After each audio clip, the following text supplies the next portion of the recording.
All right, so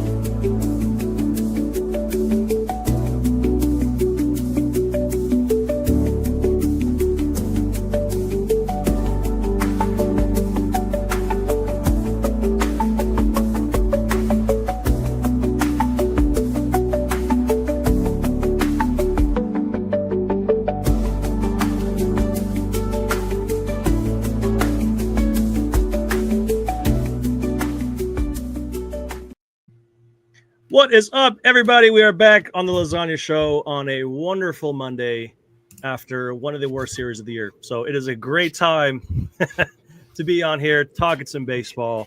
Got my guys over here, Connor and Cameron. You can see his handle there on Twitter as well. And we're here to talk some baseball, man. The Yankees didn't have a great, series against the Red Sox.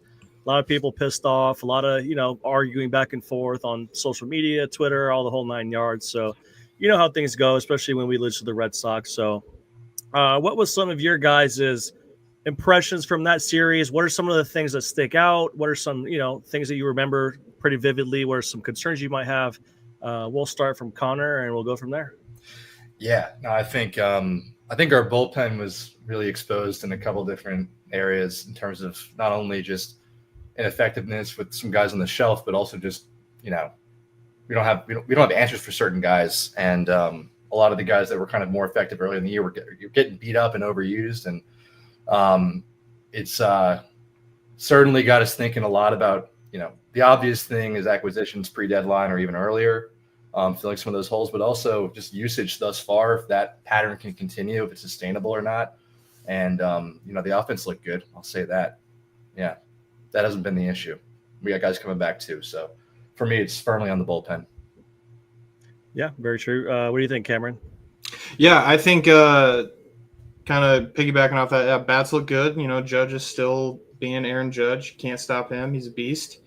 And yeah, we need a flamethrower in that bullpen. Someone just to change up that speed. We got Lasagna back. That's great.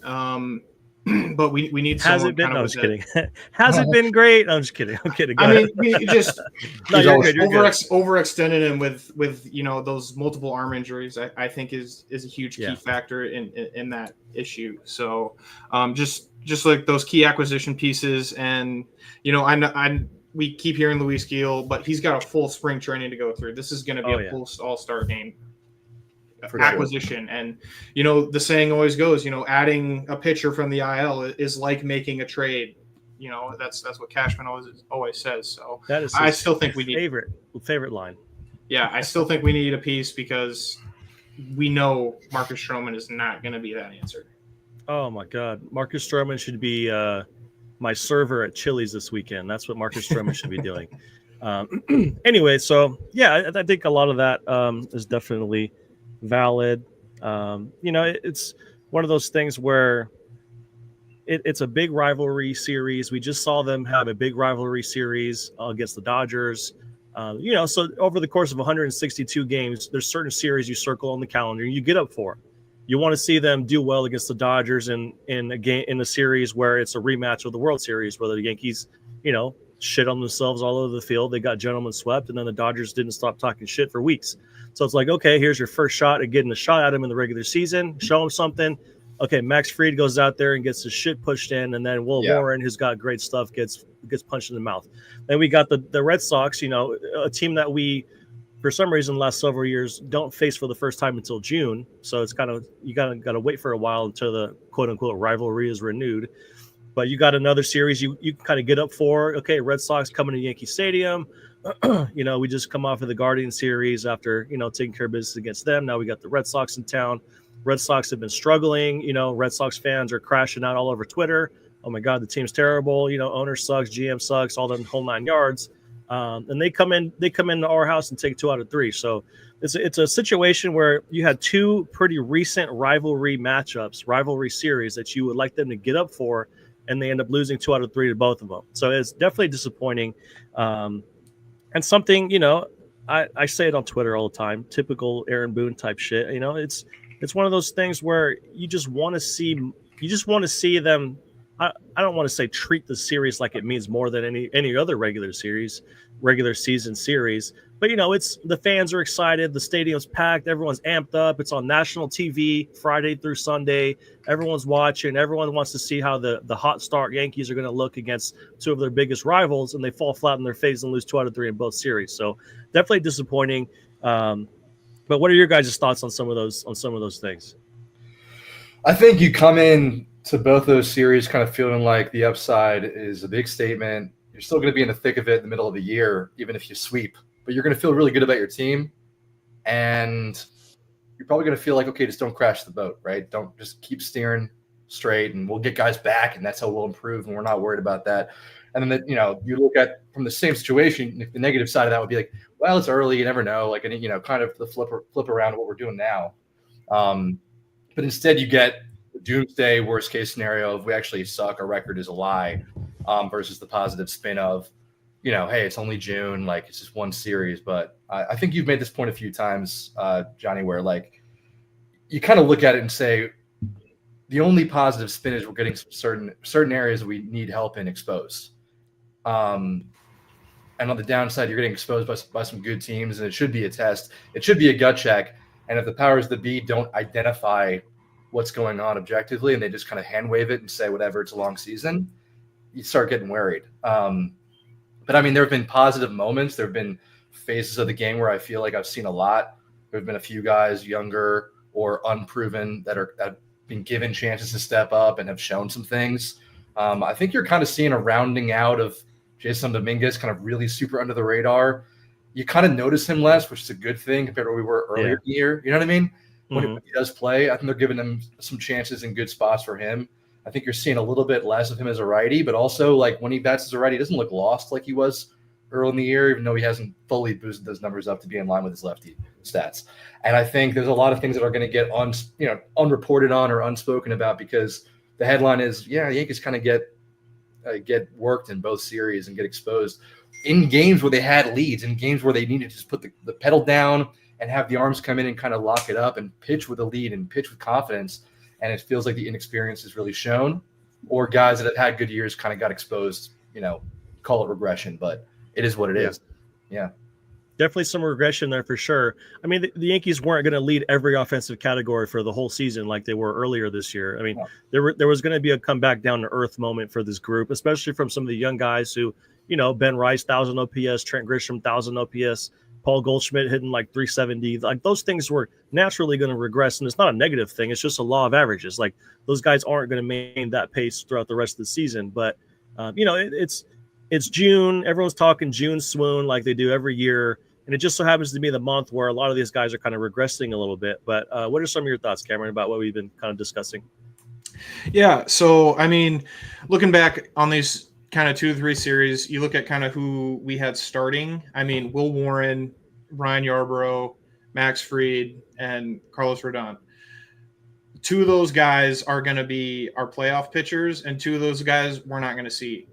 Same with a lot of those guys, the guys that played in the field. You got Pablo Reyes, Yorbit Vivas. We got a lot of guys that we're probably not going to see in the postseason, where hopefully we've made these moves to improve upon those things, to where we've got a good starting pitcher. We've got, Luis Heel back. We've got like a good 2, 3, 4 starters in, into that postseason rotation, to where we're not worried about that. Will Warren, he got tested and he got punched in the mouth. That's going to happen, Same with, Ryan Yarbrough in this Boston series. This Boston New York series is a whole step above any other baseball game. The crowd's more hyped up, everything. It's a playoff game in a regular season game. And it stinks that it's later in the season, but I think it's also better because we get all these West Coast trips out of the way, kind of in April, May. The West Coast teams come to us, we go to them. And then we've got these September or possibly early October games, to where we're playing these, meaningful games for our division. Yeah, very true. I got to say, I do enjoy the West Coast swings. I got to say. Yeah, for you, it's a left coast. I do like when they come around here, and I get to watch some Yankees and not have to fly across the whole damn country. But yeah, for sure. I mean, Yarbrough kind of turned back into a pump yesterday. I mean, he wasn't going to be, lights out the rest of the way. There's going to be games, and I hate to I hate to quote the great John Smoltz. Yankee fans can't fucking stand John Smoltz for obvious reasons, but he did mention during Yarbrough's start, when you have a guy that throws so soft and his velo is so low, when he's bad, it's going to look really bad. And he was bad the other day, and it looked really bad. I think he gave up 9 hits and 8 earned runs in 4 innings. So I mean, that's pretty rough. And when it's magnified on the national stage like that against the Red Sox, who are a big time rival, obviously it hurts a little bit more.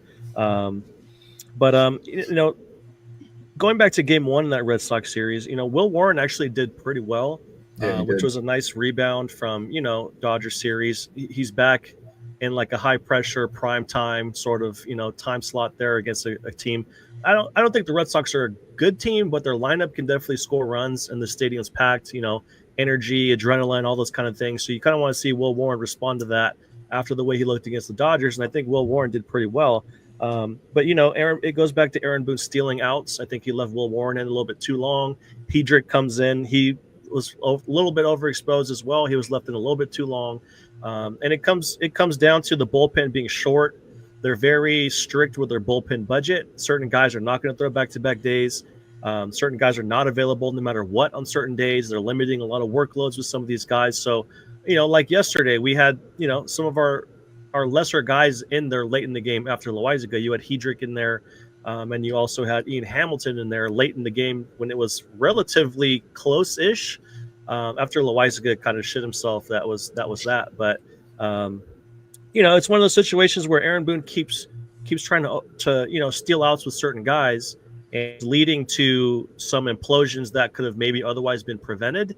And it just something that keeps recurring. But going back to that Game 1. I can't believe you just spoke so ill of your own guy, man. I just got to stop you right there. That's crazy. Hey, folks at home, you guys know he's objective when he's shitting on his own blood, basically. My biggest gripe with how they use Loizaga, and it's their whole view on how they should use him and what role he should play. A couple of years ago, they were saying, "Oh, he's going to replace Michael King in the multiple inning setup role." I'm like, what? The guy with the elbow that's ready to spontaneously combust at any time is going to go multiple innings and log 65 to 70 appearances. Hey, in the season. King has the same issues, but I hear what you're saying. He does, and it was like it's just crazy. But Michael King showed moments on the Yankees when he could be that multiple inning setup guy, and he was, not too far removed from being a starter. I know he had that much elbow more issue, of a complete. But I think Michael King is a luxury that no one deserves. I think Michael King belongs in a starting rotation. I think. Yeah. That to ask that of somebody else is to act like that kind of a player grows on trees, and it just doesn't. True. Yeah, I think his lane is different for sure, where he's good. Right, and Loizaga was a starter in the past, but that was a long time ago, and he's multiple arm injuries removed from being a starter. Plus, when he comes in that second inning, especially last night, the stuff just wasn't that crisp the second time out. And I think a lot of that comes down to I don't think he's very comfortable with the up downs when he's not built up as a starter. He gets hot in the bullpen, comes in, breathing fire, adrenaline's pumping, arm feels good. He's in there, clean first inning, goes and sits down for a bit, cools down, maybe gets a little bit stiff, comes back out, has to re-gear up, has to re-warm up, has to, get the juices flowing again. And the stuff just didn't look as crisp. It didn't look like the same guy that from the previous inning. So Abraham Toro hits a ball that still hasn't landed yet, and then we're sitting there scratching our head. And when he came out for that second inning, I tweeted about it, and it was like one of those gifs or something of it. Like I think it was Vince McMahon, like sitting all there, all disappointed, and shows like, "Oh my God, multiple innings with Lasagna, here we fucking go again." And then Toro hits a 900-foot bomb into the fucking 10th deck in the Yankee Stadium. I'm like, you tweeted that before that happened? You tweeted that before it happened? Yep. Oh, okay. I saw it. Now I feel like that tweet deserved a lot more than 35 likes or whatever it got. Yeah, it's so predictable with Loizaga going multiple innings. Like the second inning almost always goes wrong. Something happens. He gets hurt a week later. He gives up a bunch of runs. Well, let me ask you. I mean, if and like obviously you're pretty zeroed in on this guy, but like I think you're pretty zeroed in general on the games.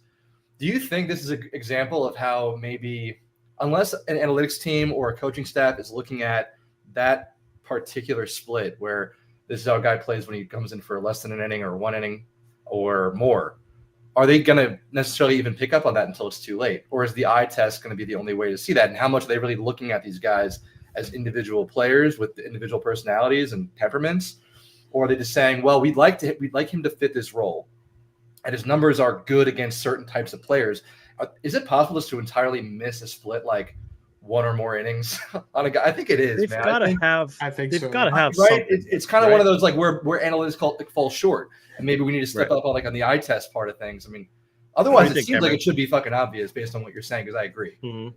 Right? I think they do check like splits and like how batters do based off of like certain players' pitches. You know, like if they think like these two batters are bad against like righty sinkers, maybe they'll keep them in just to throw those sinkers. But if it's flat, you know, it's gonna go. Yeah. So I think it's just one of those games they play. I find it hard to believe that they don't have some type of, you know, metric that shows what he is first inning compared to his second inning of work in a multiple inning relief appearance. But I think they're so stuck in the mindset that he was a former starter. He can go multiple innings. He's used to he can do the workload, whatever. And it just hasn't proven to be the case recently. You can't just take a starter, put him in the bullpen, and, you know, treat him differently and expect him to do the up downs as a reliever when he was used to doing it as a starter. I mean, when you're built up as a starter, you're used to, you know, 4 or 5 up downs per game, maybe 6 or 7. When you're not a starter anymore, you don't do that. Like Loaisiga is pitching daily as a 1 inning guy. So I think a game like last night, everyone's like, oh, Loaisiga only threw 11 pitches. Cool, bro. But when he goes to sit down and he gets cold, he's gonna have to come back out. And the weather probably wasn't even cold. I think Connor, were you there last night or the day before that? I was there on Friday, so I was actually there for the win. Luckily, yeah. So I mean, so not cold literally, but when you go and sit for a bit and you know get a little tight, get a little stiff, and you have to come back out. I don't think he reacts to that very well. Why they keep doing it?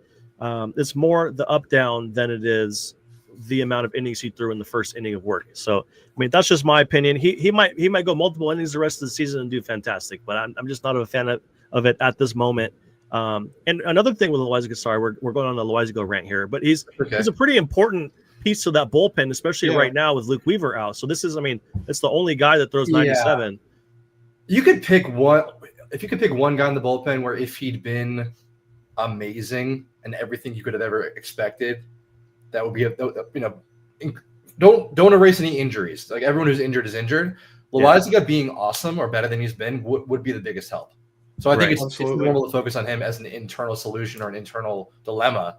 And I think it's right to try to figure out a way to make him as effective as he can be, because he is an electric arm and we need those right now.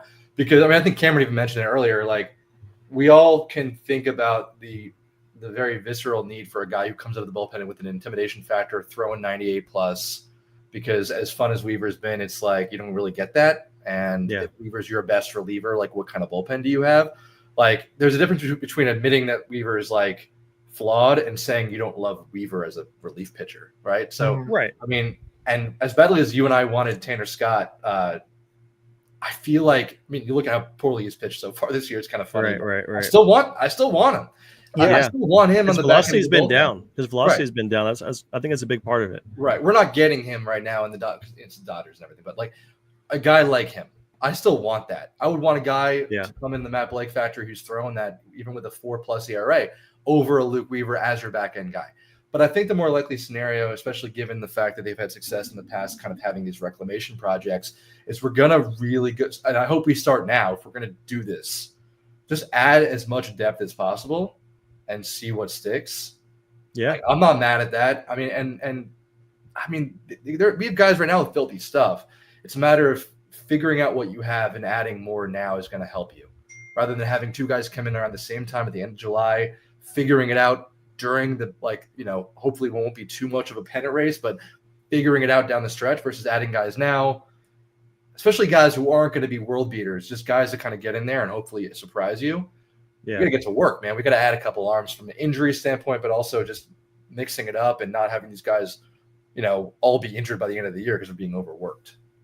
Yeah, and I think something that's, you know, kind of pointed out occasionally about Loaisiga is even though he does throw harder, he's not a huge swing and miss guy.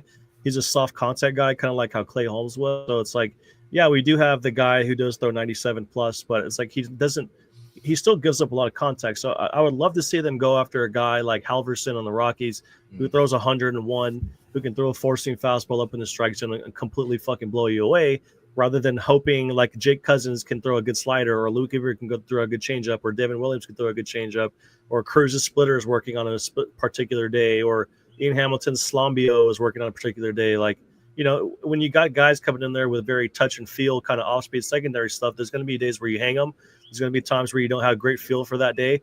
You know what doesn't slump is a good hard fastball up in the strike zone that you can't fucking touch with 2 strikes. So I want to see 1 or maybe 2 of them at the deadline. You know, they're not growing on trees. Obviously, the teams that have them want to hold on to them, and the Yankees might have to overpay to get one. But what do you think, Cameron, in terms of what this bullpen is currently, what they should add? What do you like? What do you don't like? What are your thoughts? Yeah, I mean, exactly kind of what you said, you know, on when everybody's on and, you know, like all the off-speed pitches and that stuff is moving, it's great. But there's going to be times where it's going to be hanging and they're going to be banging. So you got to be worried about that. We need to get some sort of flamethrower in there. I mean, one like absolute psycho that'll just come sprinting out onto the mound and just pick up the ball and just throw it as hard as he could. I mean, whether it's guys down in AAA, I mean, we've got guys that are throwing heat down in AAA. I think Beater's getting up there. There's another guy that's throwing heat down there too. I forget his name. He's a righty down in AAA, but there's so many other options as well. I mean, we can even talk to Colorado, overpay, and maybe even try to snag one of their infielders as well to solve that problem. Can we talk about my idea from earlier when we had I think it was a month ago, where we were talking about this same problem before all these series happened. And I had the idea of trading for Alcantara and turning him into a closer. I still love that idea. I still think that's a great idea. I want to re-advertise that idea and try to manifest it, even though no one in the front office is probably watching this. Like, Alcantara is humbled right now. His ERA is like over 6, I think. Like, he's definitely acquirable. I don't know how much the Marlins are really going to want to get back. Probably a good amount because of his track record being really good, even if he sucks right now. But getting him and converting him to a reliever probably isn't going to happen because, like, you got to see what you have as a starter. But I know it would work. I know that would like solidify the back of the bullpen for sure. He'd be throwing 1,000,000 miles an hour, and I'd be super down for There's it. just too many egos involved and too many things that have to happen. But like that, if we could thread the needle, I would guarantee that would work. It is my. I wonder how my only concern with that would be like, how does he adapt to a relief role? How does he react to, you know, having to not being a long toss before the game and do all the, you know, starting pitchers are very creatures of habit. They got a very long process to prepare before games. Like, can he like shorten that up and abbreviate a little bit and be like a fire hydrant? You know, red light goes on, you know, start warming up, buddy. You got to be in there. That's a great observation and great question and great series of thinking, like, thought points. But that's why for me, like saying he's humbled is doing a lot of work, and that's like kind of taking care of all the things you're saying, at least theoretically in my mind. Where like he goes from the Marlins, like a rinky-dink organization, comes to the Yankees, and they're like, "Hey, welcome in," and he's like a little bit like, "Whoa, this is awesome." And he's had a bad year. I'm glad someone wanted me. I'm in a different environment. This is great. We want you to close. Okay, like, where's my locker? Like, who am I working with? Matt Blake shows up, shows him how to like work black magic, and it's over. Yeah. I mean, he's got a 7.89 ERA in 12 games. So I think it's time for him to change up his routine maybe a little bit. Is it really pushing 8? Yeah.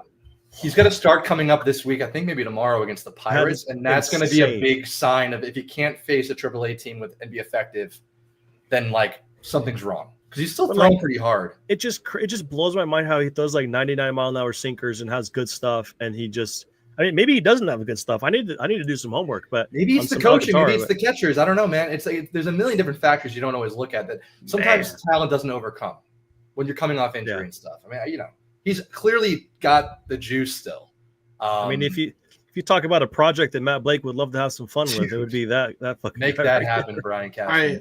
He's got to be licking his chops every deadline when the Marlins are in dead last, and he's like, please. But like, do you think without giving up a top 5 guy? I bet. But with the Yankees front office and the coaching staff, would they have the appetite for a reclamation project like that in the middle of the season when they're trying to make a run? Like, how much patience would they have for that? how much would they willing to be putting him in the game and he shits himself and they lose? Like, how much appetite is there for that? That would be something I would think Cashman would be like, maybe next year. Yeah, he's not like a big name. Like, he's a big name amongst baseball fans, but he's not like coming in with this. He doesn't have like a Chapman type aura around him where there's like an expectation that he's going to be awesome. He seems like a nice guy. He's like a cool, humble guy, and he's even humbler than he because his numbers are terrible. I don't know, man. I don't see as many problems with it as you guys do. He's like a neutered dog. Yeah, the only problem I see is like whether it'll actually happen, like whether all the different dominoes will fall. Personally, I think if all the dominoes fell, I think it would be an absolute resounding success, and I think it would be like a genius. It would look very wise of them in retrospect. I just don't think they're going to get it done because I mean, the Marlins are either going to ask for too much, or like you said, Johnny, basically like is it going to work from like a sequence standpoint where like, okay, maybe we'll have you start, maybe you'll close, but like they might not pull the trigger on that trade unless he's open to being a reliever. Yeah. Even if they're planning to try him as a starter because it's a crowded room, Heel comes back and is healthy and he's still ineffective, right? So right. Yeah. And I think it would be one of those situations where I think teams are still going to call about him. I think they're still going to get a decent deal for him just because, year one after Tommy John is always a coin flip in terms of what the guy's going to be. Usually year two, he figures it out. I think a team out there is going to say, hey, we can get him, right? Look at the stuff. I think he plays. So I think there might be 5 or 6 teams calling them saying, hey, we'll give you this guy and a couple others for Sandy Alcantara. We'll see if we can fix him. So the Yankees might be in a position where the Marlins might ask for too much. I mean, didn't we just do a deal with them for Augustine Ramirez? Yeah. Or was he's having was that a trade? Nice I can't remember. He is having a good year, but catcher. There is some familiarity with working with the Marlins a little bit there. So maybe they can work something out. But there's another pitcher. I think I forget his first name, but his last name is Bird.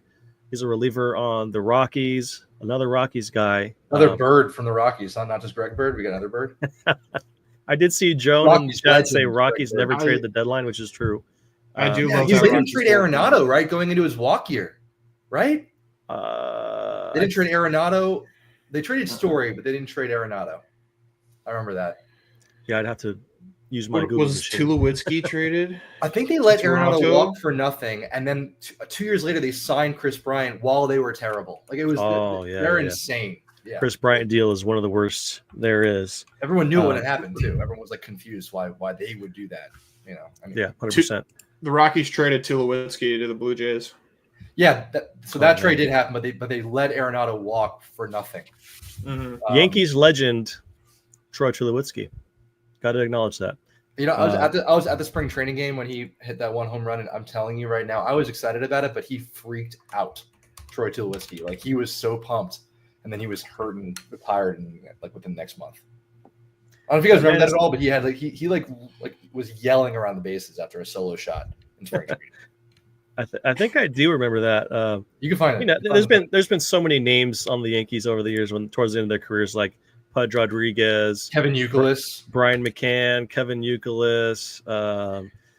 Who are some other ones? There's been some other good. Carlos Beltran. He is decent for a couple of years there. Beltran was good for us. We offloaded him in a deadline deal. Right? Didn't we get some prospects back for trading him? He was having a nice year towards the end of his career with us, and then we traded him to the Cardinals, right? Something like that. Yeah, there's been a couple of years where the Yankees were sellers. I think it was in my lifetime, it's like 2 or 3 times. But I remember we traded McCann and Beltran, and it was like weird. It's definitely weird to see big names towards the end of their career go to the Yankees. But we called up Judge. That was 2016. So that was when we called up Judge and Tyler Austin. Yep. Yeah, so kind of a positive spin on that year. So we can plan on seeing 39-year-old Bryce Harper in a Yankees uniform for sure. Cashman's going to circle back on that one. We will for sure see 42-year-old Paul Skeens on the Yankees just for the vibes. And Bobby Witt Jr. at age 47 will be playing second base for the Yankees as well. So things to look forward to in the year 2042. Mike Trout will be throwing the first pitch in that game too. Yeah. Oh, Trout's going to be a Yankee at some point. The kid from Jersey. Yeah. The Jersey guy. So swinging back, finishing up on this Red Sox series a little bit. So game 2, Garrett Crochet's on the mound, pitching great. We're not great against lefties other than Paul Goldfish. His stuff is ridiculous. We ended up scoring 5 runs against Garrett Crochet Yeah. We end up scoring 7 for the game and still lose that game. Like, it just goes to show how rough Yarbrough was in that game, and there really was no way they can rebound. But it goes to show the offense was still pretty good. So now that we get to game 3, we have the Turbo Ginger going crazy before the making his quote. I think a week before or a few days before, whatever, saying if the Yankees were the last team and they wanted to pick me, I would retire. Blah blah blah. So everyone's hyped. Jazz Chisholm is over here tweeting about like free smoke, this and that. Aaron Judge is getting interviewed before the game, getting asked about that kind of deal. It's a big headline. So we're seeing this going, okay, Yankees this kid's going to come into the Bronx. The Bronx is going to be rocking. Jazz is talking shit. Aaron Judge wants to smoke him. Judge hits a 2-run homer early, and it's like, oh, shit, here we go. We're about to shit on this little motherfucker. And he ends up out-dueling Carlos Rodon after giving up that homer to Aaron Judge. So what were your guys' impression with that whole situation with that kid's quote? What do you think about the game? What do you think about Rodon in that game? What are your thoughts? Can I start, please? Absolutely. Go for it. I'll burst the seams if I can't start on this. So I know. I feel like you set it all up very well, and I think I couldn't have said it better myself.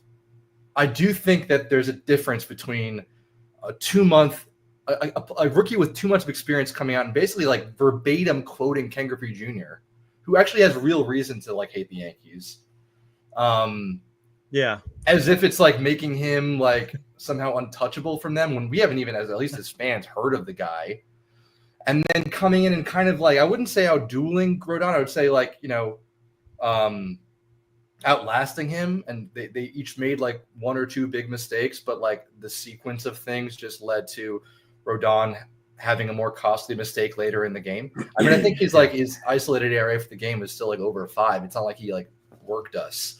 I think all the revisionist history around like, he came in and shoved it. It's like, no, man, I think your offense with series deserves some credit. I don't think that any of the pitching on either side deserves a ton of credit.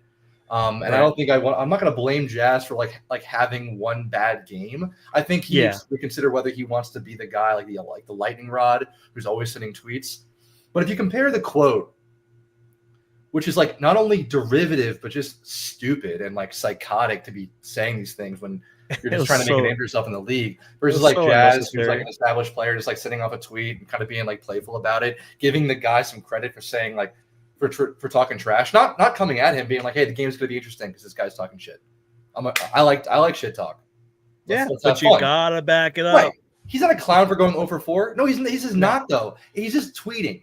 And if he wants to reconsider whether he wants to do that because idiots are going to react the way they want to react, that's up to him. I would encourage him, if I were his friend, to say, maybe not like every time are you the guy to open your mouth, especially if you have like one hot week under your belt this year and the rest of it's like kind of on the interstate. But look, I just think the story of the freaking weekend is that we lost, and that's really all that's going to matter. Yeah. And in a month, it's all that's going to matter. And no one's going to remember anything about this guy, this like middle of the road pitcher that's like talking shit so his parents can read his name in the New York Times. I don't fucking give a shit about that guy. He's a clown. He's going to won the game. That's going to follow him for the rest of his career. Sure. I mean, if he pitches well enough for anyone to give a fuck. And so good for him if that happens, man.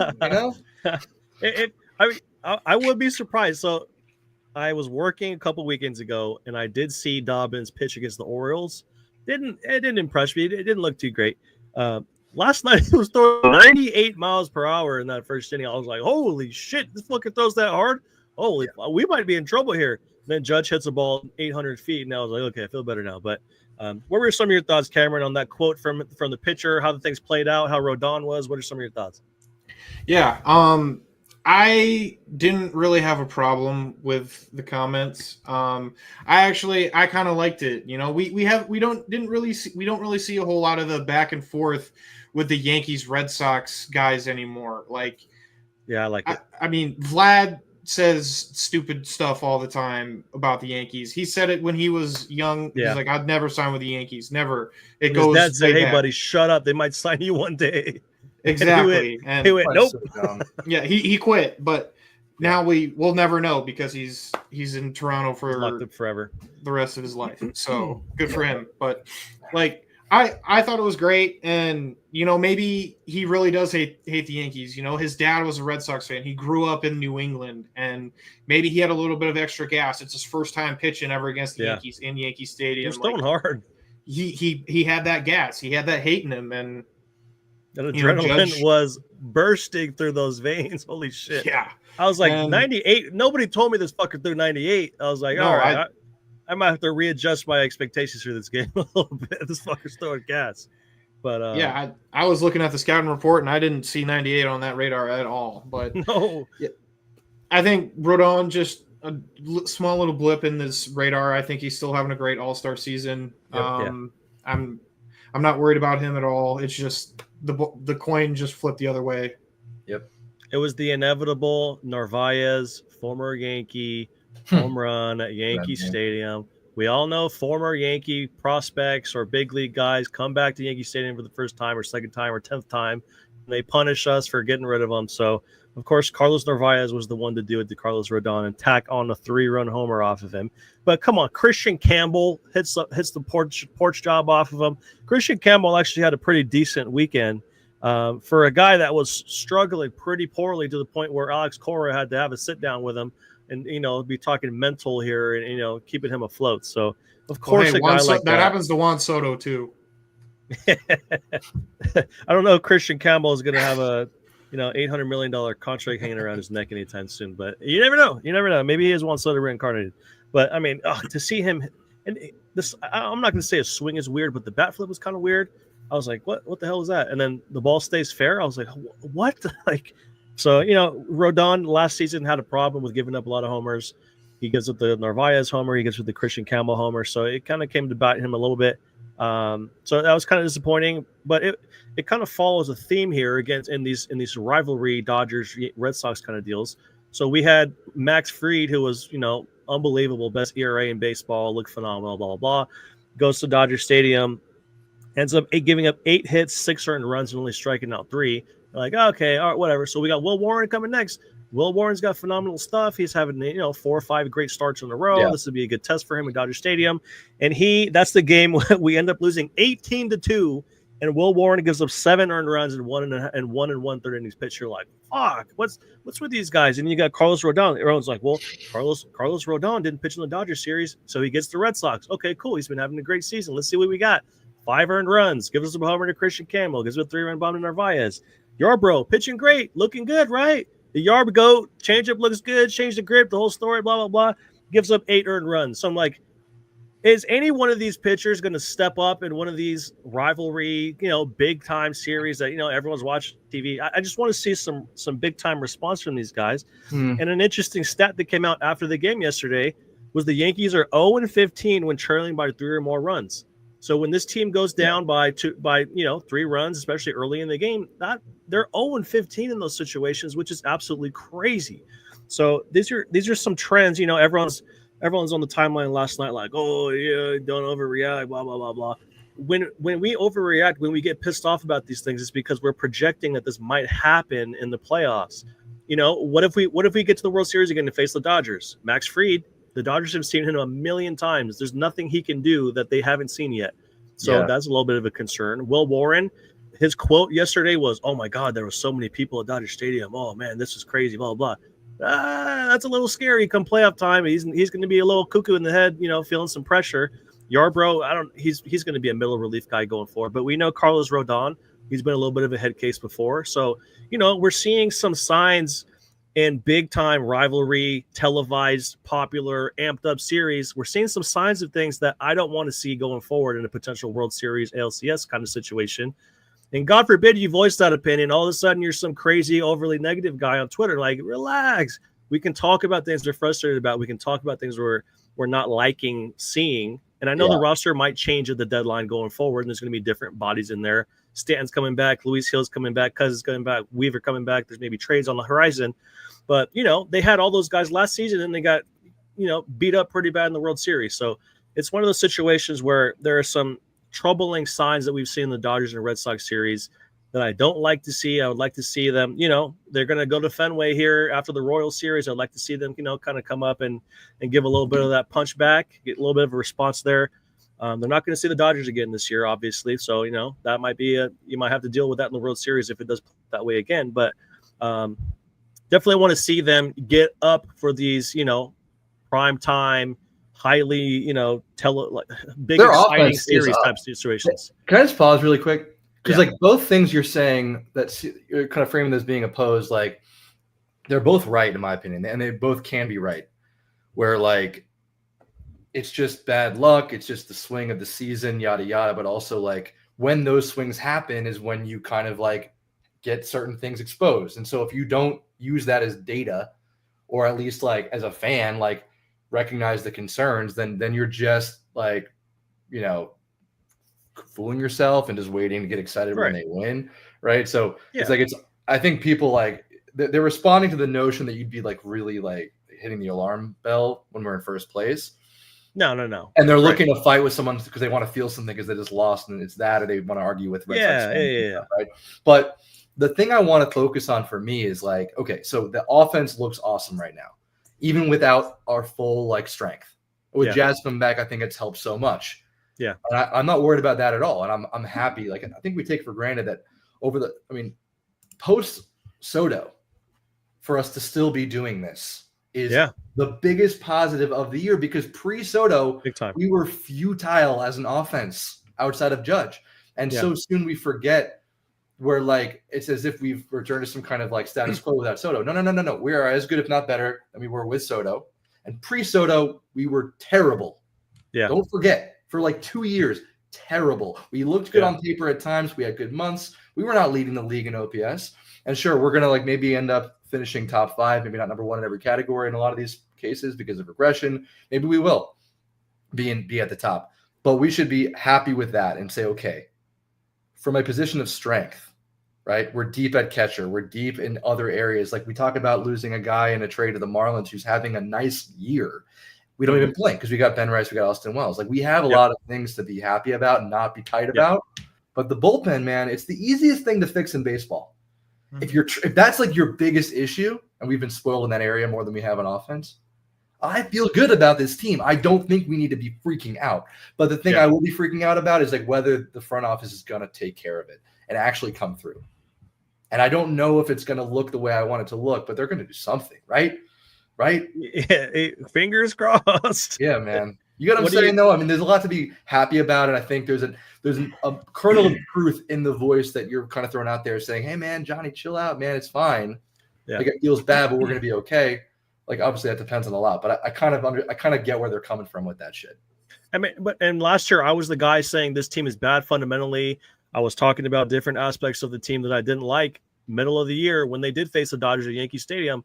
And guess what reared them in the ass in the World Series? The same old shit that I was talking about. So it's like, okay, there's certain things you can pick up on in big series, middle of the year. I don't really like that trend. The 0-15 when trailing by 3 runs, I don't like that trend either. So among all of the success and leading the division and, OPS and the offense looking good and stuff, there are some underlying things that probably would hurt them in the playoffs going forward if things stayed the same. But obviously, we're getting a Heel back, we're getting a Weaver back, we're getting a Stanton back, we're getting a Cousins back, or there's going to be trade deadline. Stanton?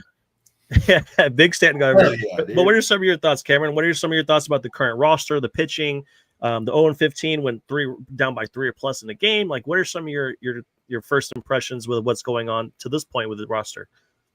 Yeah, I mean, it's okay to be concerned about your team, but still believe that you're going to be successful.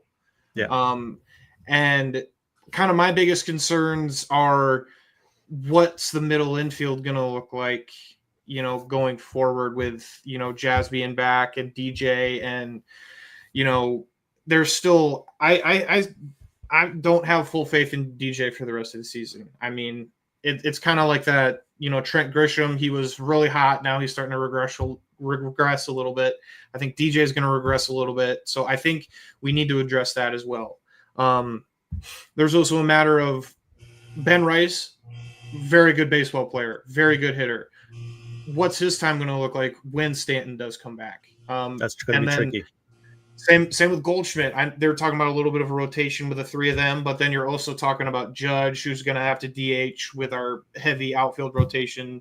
So there's going to be a lot of moves on offense. We do have a very good offense, but our most glaring issue is obviously our pitching. I do think we need a starter for sure, just because we still will not have Garrett Cole probably until All-Star break next year. I think having hit just another pitcher just to hold until that happens will be great. Yeah, 100%. And I'm looking at this lineup up and down the order, and the OPSs look fantastic. Like, honestly, I have no gripes about the offense one bit. There's a lot of things I like to see. There's a little bit of regression happening with certain guys, but they're going to find their bottom, they're find their medium, and come back up at some point soon. So I'm not too concerned about that. But when you look at a playoff series, you're matching up against the other team. Basically, you're looking at the starting pitching matchups. Who's pitching in what ballpark? What's the familiarity? Is Max Fried going to throw 2 or 3 times in the 7-game series? How many times are we going to face Skubal in this series? Can Will Warren be formidable in the rotation? Is Carlos Rodon going to be a head case? Like, these are some of the big questions I have about the rotation itself going forward.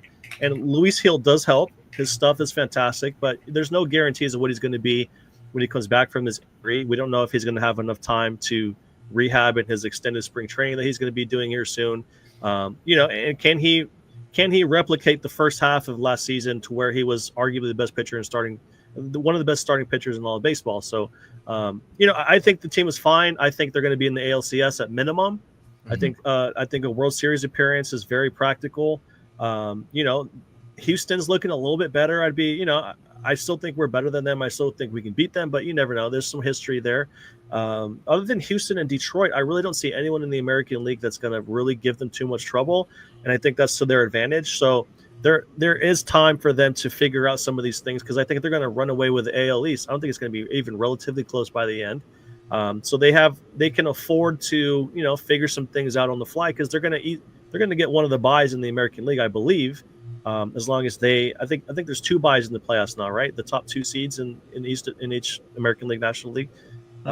So if the season ended today, it would be the Tigers and Yankees getting a bye, and then seeing what happens after that.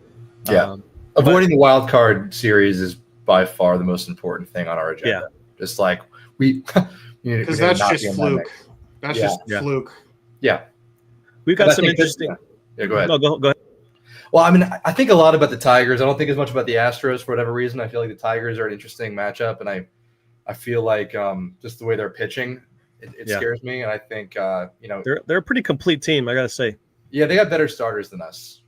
They just do. I think I don't really know much about their bullpen. I know their offense is pretty solid. Bullpen's pretty good, but they have competition over there. Just I don't know. I don't really think Cleveland's going to end up being pretty decent, the record-wise, but we beat them every time. Like, I'm really not concerned about Cleveland. Maybe I should be.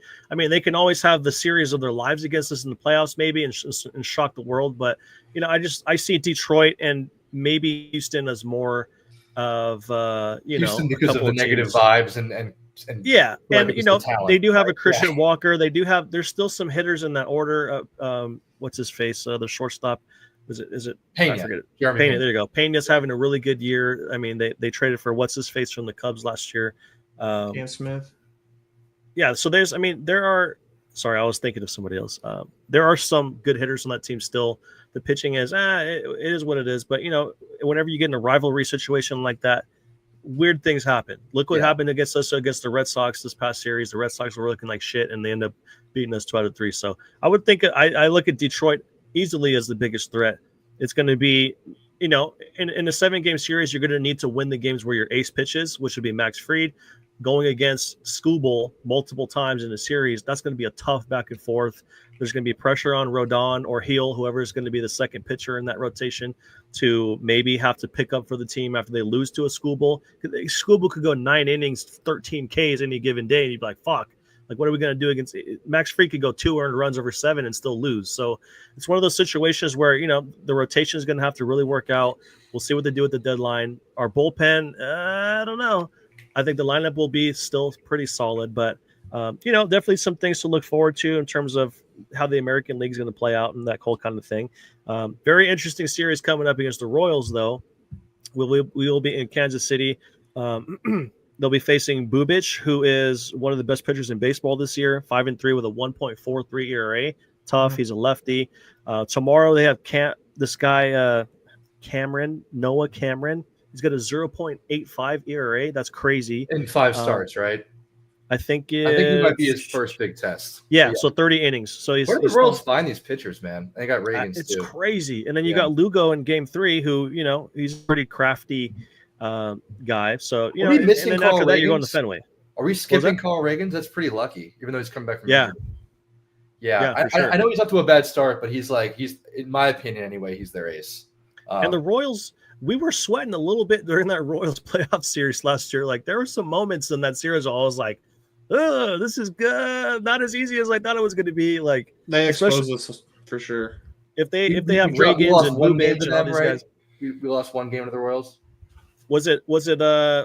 I think it was 1-1 going into Game 3, right? Is that right? I think Game 3 was to take control of the series, something like that.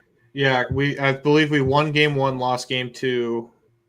So in a 5-game set, whoever wins Game 3 in a tied series is going to have a huge advantage. So that got a little scary. But baseball is one of those weird sports. There's a reason there hasn't been a repeat champion in how many years? Was it the Yankees, right? Yeah, there's a reason it's been 25 years since there's been a repeat champion. So there's going to be a team that sneaks up every now and then and bites you in the ass. And we didn't win the World Series last year, but a lot of things went right. You had Juan Soto, you had Garrett Cole pitching his ass off. This year, you don't have either of them, so it's going to be interesting to see how things play out. Can any Mets fans in the chat let us know? Just confirm really quick when the last time a team repeated for. Oh no! Don't bring the Mets. It would be great to outsource our research to the Mets fans that are in the chat right now. Do not bring those Mets. I don't know why I had that random thought, but just if you guys wouldn't mind letting us know, it'd be good. The Mets fans. So there's been some negative things we talked about. What are some positive things in terms of players that have surprised you, guys that are playing better than you expected? Some trends that you like that you're seeing. What are some things in terms of positive going on right now, other than the record, other than division, that you kind of is first to mind? Cam, you want to go? Yeah. There is. I'm a huge Trent Grisham believer. I still think he's a great hitter, great situational hitter. He's just hit the wrong side of the ball lately, and he's a plus defender. He's still a Gold Glove defender, and I think he's still poised to be a great player. Another guy in the bullpen, Devin Williams. I think he's really starting to earn his pinstripes. He had a really rough start, but he's starting to figure it out, and his stuff has been electric lately. So those are kind of my two positives that they're starting to come around, and I really like them. Cool. Those are good ones because I feel like there's so much to talk about. But I'll try to think of some different ones. I think for me, Paul Goldschmidt is continuing to be a professional hitter as I describe him. Even when he strikes out, I tell him he's a professional strikeout. Really, really good. Yeah. That's a professional K. Well, and honestly, keeping the team level, I think the veteran presence, you see him get rung up looking. It was kind of a joke, the veteran strikeout thing, but I was at a game and I saw it on a replay that he struck out. I was like, he must have gotten just totally frozen on that because the way he walked away, it was like he knew it was a strike. And I saw the replay and he was half a foot outside. And he's not going to steal the shine from the next guy or the moment by complaining about something that's already dead and done with, right? He's 37 years old. He's seen it all before. He's not trying to make a new contract. He's just trying to have one good year to get another good year to round out a really amazing career. And I think you need guys like Jazz to bring the energy at certain points during the year and to kind of stir things up. You need that on a long season. You also need guys like Paul Goldschmidt to go out there and be performers and contributors consistently and just kind of show up and do the job. And he has fun. He laughs. He jokes around and shit. You can see that he's he's not like a ghost. But he's also just kind of a level dude who's kind of been there before. He's been in playoff games, right? And he's been the guy on teams before. He's won the MVP, and he's just he's there, and he's a professional. He's a pro. It's crazy because my Elon Musk-esque crash out when Paul Goldfish came over on Twitter was it just felt like they were going in a direction that I thought they were getting away from. I liked the youth movement. I liked seeing a Jazz and a Grisham playing more, Volpe, speedy guy, Bellinger, Dominguez. I liked where that was going, and I thought man, why would they sign this old dude who just had the worst year of his career? Complementary pieces, man. And maybe think about it, the power of a guy like Paul Goldschmidt who's going out there and contributing versus just the mere presence of a guy like a Rizzo or a DJ LeMahieu, God bless his soul. It makes such a huge difference when they're actually out there and being in the mix, like in the middle of the lineup, contributing day in, day out.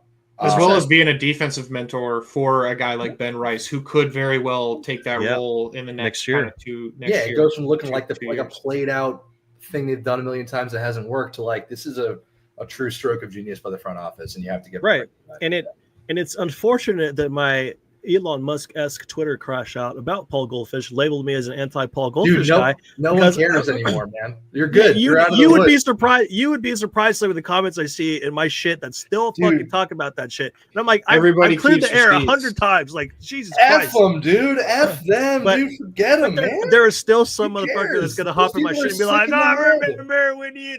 So that happens all the time. A really quick reminder, a PSA for everyone watching. This is sports. It's not serious, man. Nobody gets everything right every time, all right? Especially when you talk about this shit every day. You're not going to get 100% of 100%. I think you're taking it too personally, man. I think that anyone who really is worth their weight in salt isn't going to be too mad at you anymore, I swear. Anyone who especially since I clarified many times. But if someone didn't read that fucking clarification, they're still going to be barking. Dude, the fact that you're issuing statements is crazy. No one cares, man. But your opinion isn't that important, dude. I was prefacing my statement by saying it's unfortunate that I was labeled as that because I love Paul Goldschmidt when he was in Arizona because he used to shit on the Dodgers often. LA guy over here, Dodger fans always talking shit. Anytime Paul Goldfish would hit a fucking homer against them, I'd be jumping for joy. I always tried to get him on my fantasy team because he could pencil him in for hitting around 300 with 35 plus homers. The guy was 15 bags too, stoic. The guy is just, like Connor said, a professional. The guy shows up every day. He handles his fucking business. And he's got forearms the size of steel beams. All right. He read the book of Mark McGuire. No relation to Connor McGuire. But there might be a little bit of something in there. He read the book of Mark McGuire with the power forearms, and he crushes baseballs, and he still does to this day. So he plays good defense at first base. He's a professional at bat, and he offers so much more right now than what we were getting from Rizzo since his CT ESPN collision with Tatis at first base, where he got kicked in the head and he never was the same again. So kudos to Brian Cashman, who is my real biological father, by the way, and thank him for bringing Paul Goldfish in here when I didn't see the vision. And there's a reason he's my parent. Always listen to your parents, boys and girls. I should have listened to Brian Cashman about Paul Goldfish. And here we are singing his praises. But, a guy that has been getting a little bit of shit here on social media over the last 2 weeks was Austin Wells. A lot of shit talk about Austin Wells. He can't hit. We should have kept Narvaez. We should have kept Torrens. We had all these catching options. Ben Rice should be the starting catcher going forward, blah, blah, blah. And Austin Wells has very quietly been one of the best catchers in the whole sport, and Yankee fans don't appreciate him at all, which is absolutely crazy. As of after the game yesterday, he has a 743 OPS, which is really fucking good. He has 10 homers and 36 RBIs. He's on pace for like 25 homers and 75 RBIs or 80 RBIs, which is phenomenal. This is Brian McCann type production that we're seeing. If you have a left-handed catcher doing that, that's big time production from a catcher. And he's not only that, but defensively, he's top 3 in framing, which is a big deal these days. And overall in defensive metrics on Fangraphs, he's top 6. So you have a top 3 framer, a top 6 overall defensive catcher who's on pace for 25 homers, 75 to 80 RBIs, and he has a 740 OPS. That's the guy that Yankee fans choose to get on after having a little bit of a slow couple weeks. Like, can we please pump the brakes on Austin Wells? The guy looks fantastic. I like to see when he lets the beard grow a little bit. Let these guys have some fun. He grows an incredible beard, if we're being honest here. The mustache is great, but the stubble is undefeated. The beard is even more undefeated. It's potential that I'll never see in my lifetime in terms of facial hair, and I can 100% appreciate it. But do you guys have any other players that you think of that have played above their heads, or I kind of want to weigh in on the Austin Wells thing really quick. I think that's really interesting, man. And I'm not sure where you come down to this, Cameron. I'm going to speak before I know. So if you happen to be a Wells hater, this is going to be very funny. What the hell are they actually even proposing, those people? The nameless, faceless people that are saying Austin Wells need to be supplanted by Ben Rice. just because he is a marginally higher OPS when he's DHing and playing first base and not catching every single day. I mean, as a catcher, look, setting aside the difficulty, everyone knows it's a hard thing to do, and it's everyone, I like to think, knows there's a premium on the defense. So whatever you can get from an offense perspective is a bonus, right? Yada, yada, yada. Everyone knows that. But the assumption that you get that from Ben Rice as he was catching every day is absolutely asinine. It makes no sense, right? He physically, right? I mean, and then on top of that, what you're proposing is as disruptive as anything in sports besides replacing a starting quarterback. Like for a pitching staff, for the catcher themselves, for the continuity of the team, the feeling of like, wait, actually, with a above league average for a catcher OPS, I've been supplanted by a guy who has less experience than me, has been doing it well for less time, and has very little major league catching experience with a stat that's kind of being mixed around. And there's a ton of work that goes into what Wells is doing and being a plus defender with a less than plus staff that's probably pitching above their heads in no small part because of an Austin Wells. They're the worst people in the world that are saying. So Cameron, just where do you fall on this? I am an Austin Wells defender. I love Austin Wells. You can take your finger off the cancel button there, John. Austin Wells. People forget he was up for Rookie of the Year voting last year. Like, he's a great player. He's great defensively. He's a little streaky offensively, but I mean, like you said, defense as a catcher totally comes at more of a premium for anybody. Like, especially, I'm also a guy where if the pitcher should have preference on who catches, just based off of what they prefer, and if they all prefer Austin Wells, catch him every day because I feel like they all love him. He's figured it out. He's fully developed. One guy that I do want to talk about who. When he signed with the Yankees, it looked like it was the worst decision he had ever made, and now he has made that kind of full turnaround, and that is Carlos Rodon.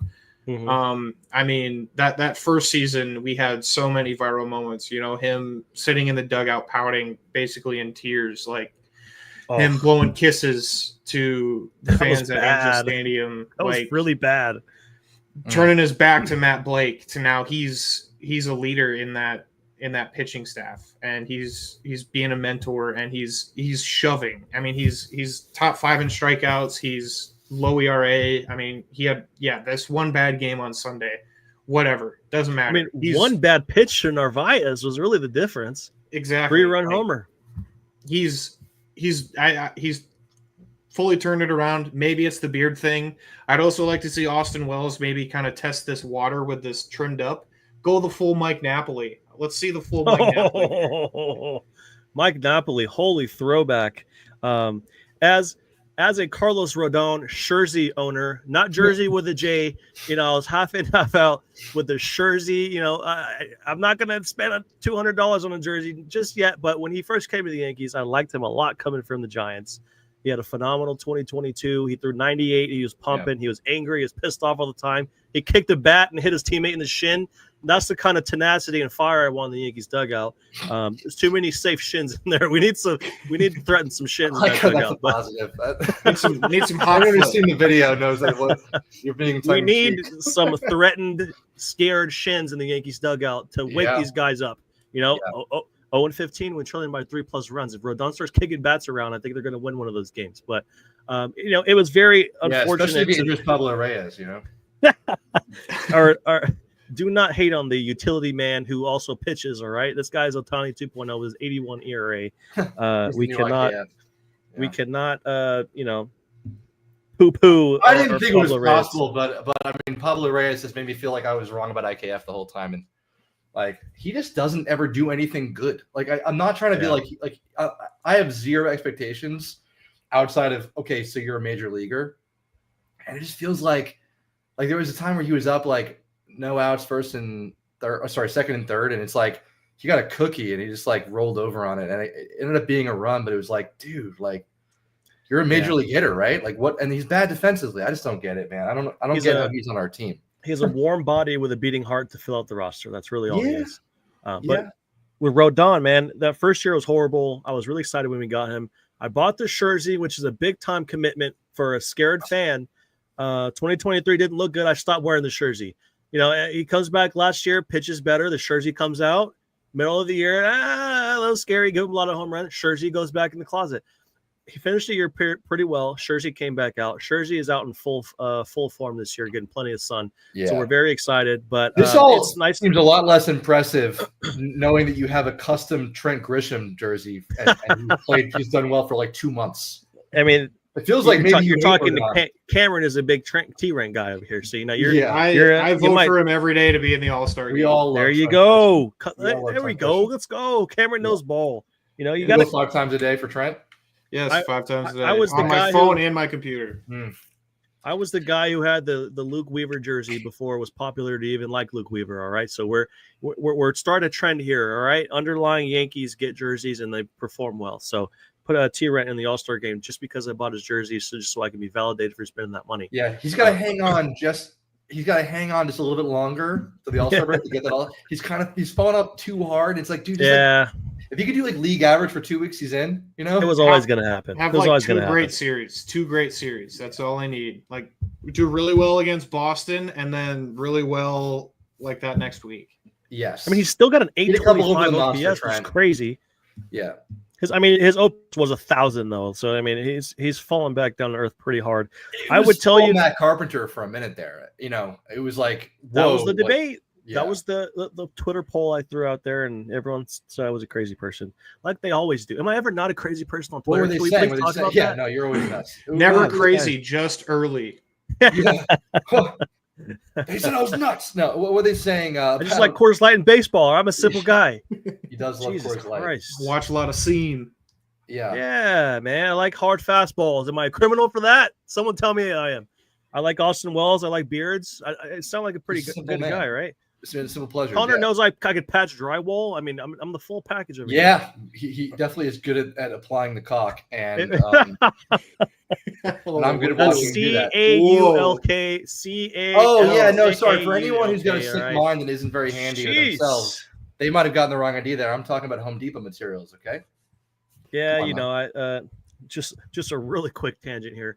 When Connor came out for the Dodgers series, we got a little Airbnb that was close to the stadium just so it was more convenient. A friend of ours was drunk and went flying across the room and put a hole in the wall. So we panicked and had to patch drywall and paint and do all that kind of thing the next day. So that's where that reference comes from. If you're wondering why drywall and caulk, CAULK, made an appearance on the show, that is why. Now you are a little bit closer to us having known that story, and I hope the Airbnb person doesn't see this video. So there you go. Connor got a little nervous there. With all due respect, they were the worst hosts of all time, and we actually left the house in better shape than it was when we got there. So that's true. Yeah, that lamp was top shelf. All right, we ended up replacing a lamp. By the way, just to be very clear, none of the broken stuff had anything to do with either of us.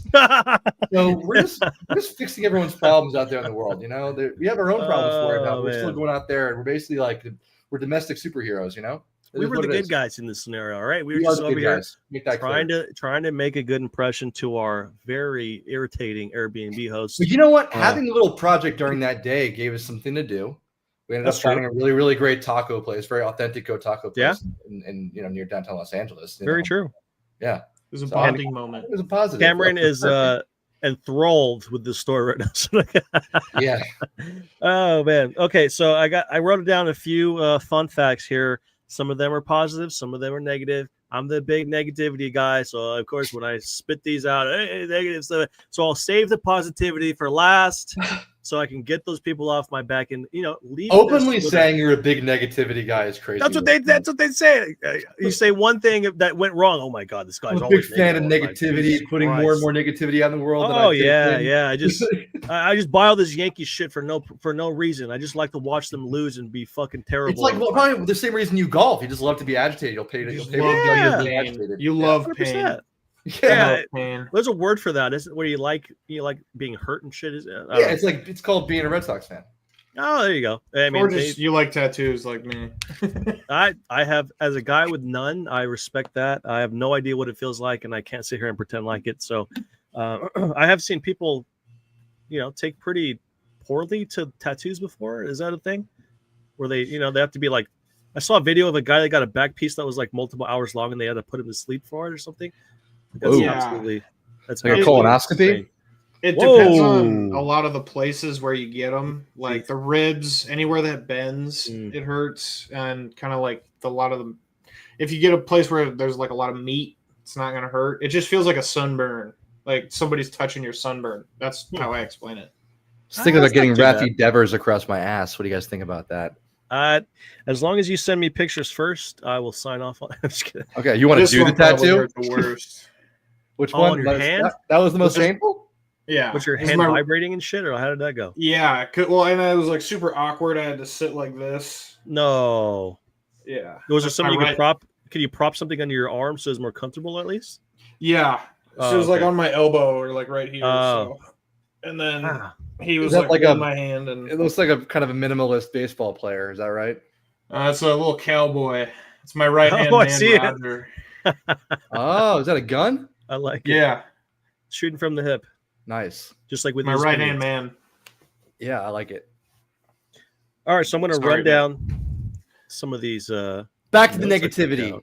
Johnny. Yeah. Let's go. And I'm going full anti Paul Goldfish guy here. I'm back to my reputation. It's not anti, right? So I was looking at some trends, pitchers, position players. There's some positive, there's some negative, like any baseball team. But we all know Paul Goldfish is crushing lefties. He does like 1,000, 1,500, whatever the fuck his OPS is against lefties, was unbelievable. A little bit of that shine is coming off. He was hitting like 350 for most of the season. So his last 15 games, he's hitting 230. His last 7 games, he's hitting 111, which is not ideal. And versus right-hand pitching, he's hitting 260 with a 650 OPS. So I think a lot of his numbers are being carried by how much he crushes lefties. But he still is a professional at bat when he's in there hitting against right-handers. So it's not a total negative thing. It's just a little bit of comeback down to earth. We know Trent Grisham has regressed a little bit. We have seen a little bit of regression with Bellinger since he heated up a little bit a couple of weeks ago. So he's, he was hot. It came back down a little bit. I expect him to get hot again. But he's still holding a 790 OPS overall. So that's really good. Hedrick over 5 ERA. Hamilton ERA over 5. Mark Leiter Jr. hot start, looked fantastic. Looked like a really solid setup guy. Over his last 15 games, he has an ERA over 4. Over his last 7 games, he has an ERA over 6. So bullpen's getting a little taxed here. Things are getting a little jumbled up. Guys are, ERAs are climbing. And it's one of those things that bullpen every June, every July, they get taxed. Starting pitchers not going deep into games. Bullpen has to come in. How many times have we seen De Los Santos in a game this season? It feels like he pitches every day. He's like that swing guy, rubber arm guy. But I expect some of those things to even out as Luis Hill comes back into the rotation. I think the starting pitching can go deeper into games, especially with the schedule softening up a little bit.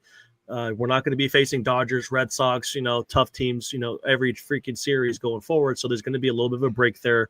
Bullpen will recover. They will, get some wind back. Luis Hill will definitely help that too. So now we go to the positive. Actually, do you guys have any comments about Paul Goldfish regression, Hedrick, Hamilton, Leiter Jr., any of that kind of stuff? Do you got any comments about that? Just in general, I would just mainly with Paul Goldschmidt. I just like how he has those professional at bats, and he's still getting those deep counts and those long at bats. And I'm just seeing that trend with all of our hitters, is that we're not really swinging at first pitches as much anymore. I mean, we're still seeing that trend every once in a while, but we're extending the counts and we're extending innings, which is huge. Yeah. It's a tough lineup, man. And when Stanton gets back, which is Connor's guy, if they can find a way to get Ben Rice and Stanton in there along with the rest of this group, it's going to be a tough lineup to navigate.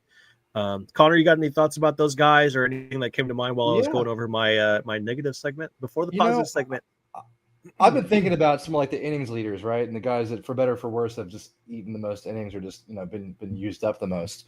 You'd be shocked to know that 6th on the list is Carrasco. Oh, wow. So even with our stellar run differential, we've gotten 32 innings from Carlos Carrasco. I'm sure you'd guess Yarber would be top 5. He's number 5 exactly, 45 innings. I really was shocked by this. But if you had to guess right now, gun to your head, without looking, which reliever has pitched the most innings for the Yankees so far in 2025? Quick. I have Mark Leiter Jr. Okay, we'll take that into consideration, Cam. We'll go see if Sean can get it. I'm just gonna guess. You're allowed to guess the same thing if you want. I'm just gonna guess and say Cruz. Okay, it's Tim Hill, Civil War veteran Timothy freaking Hill. Yes. You might spoil my positivity segment here. He's as old as the wind and as old as the mountains and he's ugly as both. And I'm telling you right now that he's been one of the most under the radar contributors for this team. Okay, and you just got to look at innings. And by the way, his ERA is not shabby either. We don't really care about reliever ERA here, but people do. It is 2.89. His WHIP, which is what I look at, is 1.00. The other side I look at for relievers is average against 2.04. I should say 0.204. That's great. I mean, he's been stellar, and he's been given a bit more of a leash in terms of not only coming in to face kind of as a specialty against lefties. He's mostly been that, so you could say usage has been nice for him. But then you look at guys like Fernando Cruz too, honorable mention, and obviously Luke Weaver, Devin Williams right behind, kind of stack up that the leaders for relievers in terms of innings so far. But you look at Tim Hill, and he's up there with the starters in terms of how many 29 games already for Tim 20. Hill. 28 innings, 29 games. That's right. Yeah, that's crazy. Yeah, he's up there on with pace the for starters. 70 appearances. This is Joe Torre, Scott Proctor territory. Yeah, for a sidewinder, that's crazy. Yes. Talk about a rubber arm lefty, man. That is definitely what he is. And it's going to be nice, too. though. Yeah. If Yarbrough ends up coming out of the rotation, he will be a breath of fresh air for that bullpen in terms of an innings eater, another lefty to add in there. I don't know if it's going to happen. So what would the group be when Hill comes back? Would it be, I don't know if are they going to try to jam Stroman in there again when he gets healthy? Like, I don't know what their plan is. Stroman, I think if it wasn't for the money, you wouldn't even hear about him. I think that there's a non-zero chance we'll need him desperately in a very bad scenario for our team. So, because they're paying him anyway, they're going to let him go through the motions. He's made it very clear he will not be a happy camper in the bullpen. So, I think kind of is what it is. I don't think about him. I think the front office has to because he's on the payroll, but I don't think about Stroman. Because if he's factoring in, we have bigger problems. We know he's not good. Other teams know he's not good. He's not going to pitch for us in a good scenario. For when Hill comes back, I think I think you're going to see Yarbrough get bumped and go back to being a swing guy, right? First, right? Is there any other scenario you guys can think about? Maybe they don't go that direction because that's all I can think about. Unless someone gets hurt. I mean, Clark is probably going to stay in the rotation. There could be a debate to be had that maybe if Yarbrough rebounds from what he just did against the Red Sox, there might be a serious debate of whether Yarbrough comes out or Clark Schmidt comes out. But we do have too many lefties with Yarbrough. We have 3 lefties in the rotation. Adding a power right-hander and keeping another right-hander and Clark Schmidt in there to kind of balance things a little bit. Along with Warren does kind of work out for them that way. You can maybe slot Hill, depending on how Hill pitches, though. It's solely going to be based on how he looks and how he performs down the stretch. But hypothetical playoff series, you go maybe Fried, Hill, game 2. You split up the lefties. You go Don game 3. After that, you flip a coin and see what the hell you got. But it's going to be interesting to see how the rotation kind of plays out if they will go with the Clark Schmidt in a game 4 in a playoff series. But that's down the line. We're in June. So it will be interesting to see what they do with Stroman, though. Is he going to be slotted in the bullpen and they tell him, suck it up, buddy, you're going to be a long man? That's where we need you right now. I mean, we can definitely use a long man in a blowout when we're either winning by a lot or losing by a lot. That would save some arms in there. So, one of those things to look forward to in terms of how that's all going to work out. But I think Hill is still maybe a month out, maybe more than that. And he hasn't even started. I think they said that he has several more bullpen sessions before he even faces hitters in live at bats. And that's middle June. So they could be the middle of July, late July, early August until we see Luis Hill. So that's kind of a hypothetical there that we're, kind of looking forward to, but it's still a ways away. What's crazy is I just briefly looked at De Los Santos numbers, and he has a 2.40 ERA, which is crazy. He's done 15 innings. He's had 11 games. And his WHIP is still pretty high, 1.73. He doesn't have as many strikeouts per innings pitched, but the 2.4 is control, right? It's mostly his biggest culprit is walks, right? Because I think he's only. I'm looking at that right now too. Yeah, the 2.40 ERA is crazy though. Like, it's crazy because I didn't think he was a guy that could throw hard, but there are times where he comes in and throws 97. Okay, if you want to puke, look at Ian Hamilton's numbers because he's pitched in 19 games. with 21.1 innings, and he has walked 14 people. Just can't do You that. can't do that as a reliever. I'm sorry. It's a little bit like it's actually worse than like not. It's like worse than not getting the runner over as a leadoff batter with a ghost runner on. Like it's worse than that. When you walk the leadoff guy as a reliever in a fresh inning, like it's the worst. Yeah. What's crazy is he's given up 14 hits and he's given up 14 walks. So he's walked as many as he's given up hits in 22 innings and 21 innings. Yeah. It was like Ron Marinaccio. Oh, God, that's another guy that just fell. What happened to him? I think he's on the Padres. He is? Okay, probably in the minors somewhere. Oh, was he went to the White White Sox? Juan Soto trade, was he? No, I think he got picked up because he was DFA'd last year. He was DFA'd, yeah. Yeah. Yeah, he wasn't even traded. So what a fall off. That's very interesting. Before I get into some more of the positivity segment, for those of you who are watching on Twitter, go to my Twitter account, click the blue link in the bio, subscribe to the Lasagna Show. It would be much appreciated. Like this video, like some of the other videos, copy the link, send it to your friends and family. Let's have some fun for the rest of the season.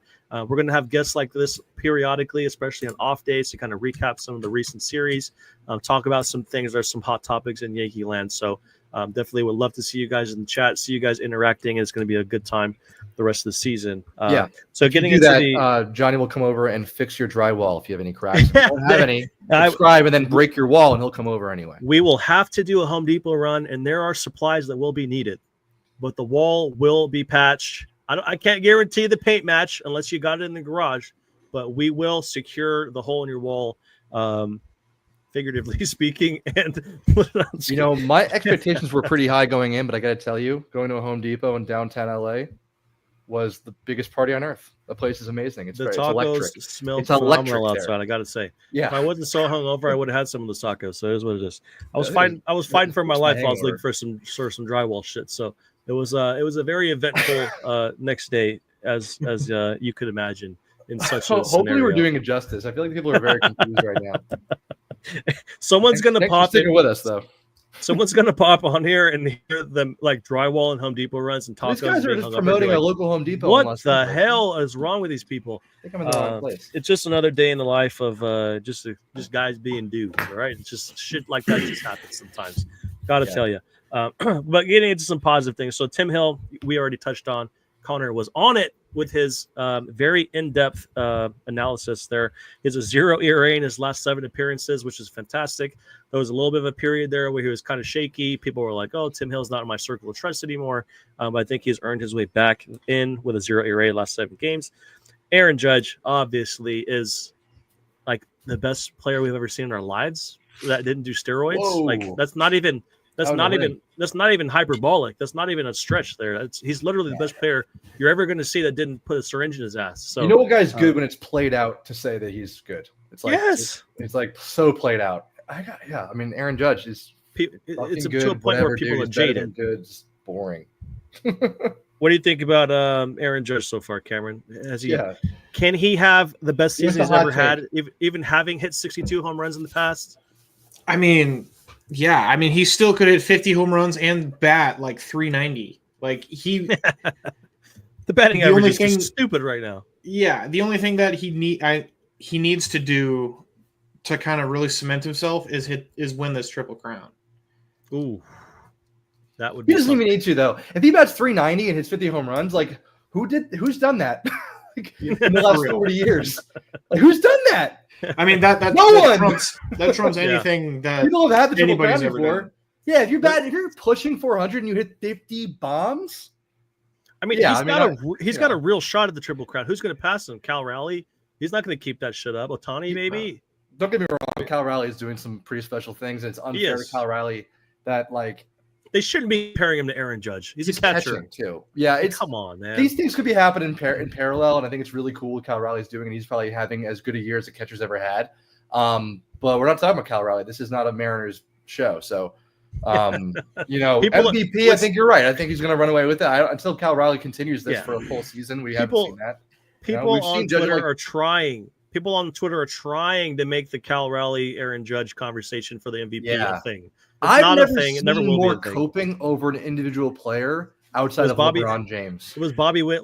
Oh, don't get me started on LeBron. No, I know you're like anti-LeBron, but like zoom out objectively. I know, there's I know, a lot I know. of on both sides. Like It's very people who are- polarizing.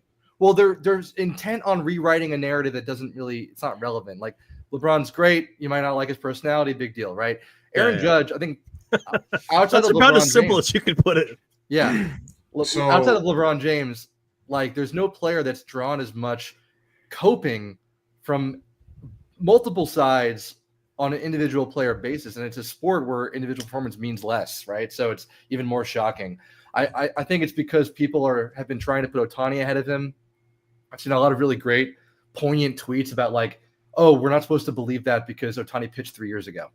So like, I think we're going to see that barely tick up again when Ohtani's contributing as a pitcher. But for right now, that's like a shadow of something, right? Looming as a reason. And absent someone being the next Babe Ruth, there's no other show in town in terms of greatest player right now. And any argument against that is coping. It's non-team based coping, and it just exposes people as not enjoying and not being able to fully witness something that really hasn't ever happened, and that's a shame for them and not a shame for us at all. It's a little bit of MVP fatigue, like with Mike Trout. Obviously, LeBron. There was probably a 10-year span where he could win the MVP every damn year. Yeah. It's what is Aaron Judge going to end up with MVPs wise? What is he? If he wins this year, it'll be what, 4? If we count the Altuve one, 17. If we count Altuve one, it would be 4. So there's only 2 right now. It's 2 right now. It'll be 3. I don't know why 22, I don't know why I feel like he has like 5 right now. Like he should. So 17, he was second place when he won Rookie of the Year, and then he won it in 22 and 24. So And he could right end up now- with 5 or 6 MVPs. His odds are minus 20,000. So it's not So you're even telling a me race. there's a chance. Yeah, better than They're- anything. Vegas is not going to reward you for barring being a outside. serious Yeah. injury, knock on wood. Oh God, where's the wood? The votes are in. I got wood over here. There you go. Yeah. But And yeah, Aaron what we're Judge seeing- is a cyborg. He's a monster. He's a freak of Yeah. nature. He has 7 home runs in his last 15 games. So every other game he has a homer. His OPS the last 15 games is almost 1,400. The guy is just ridiculous. On the season, he's hitting 396 with a 1260 OPS, and that's over 240 at bats. So the guy to be almost hitting 400 in the middle of June is. Oh, what do you say about that? Did you? Yankee fans will still find reasons to be negative. It's so funny. Did you guys see the tweet? I don't know who it was, and it's lucky for them. But someone was like, "This is supposed to be our 400 hitter. Like he was bad today.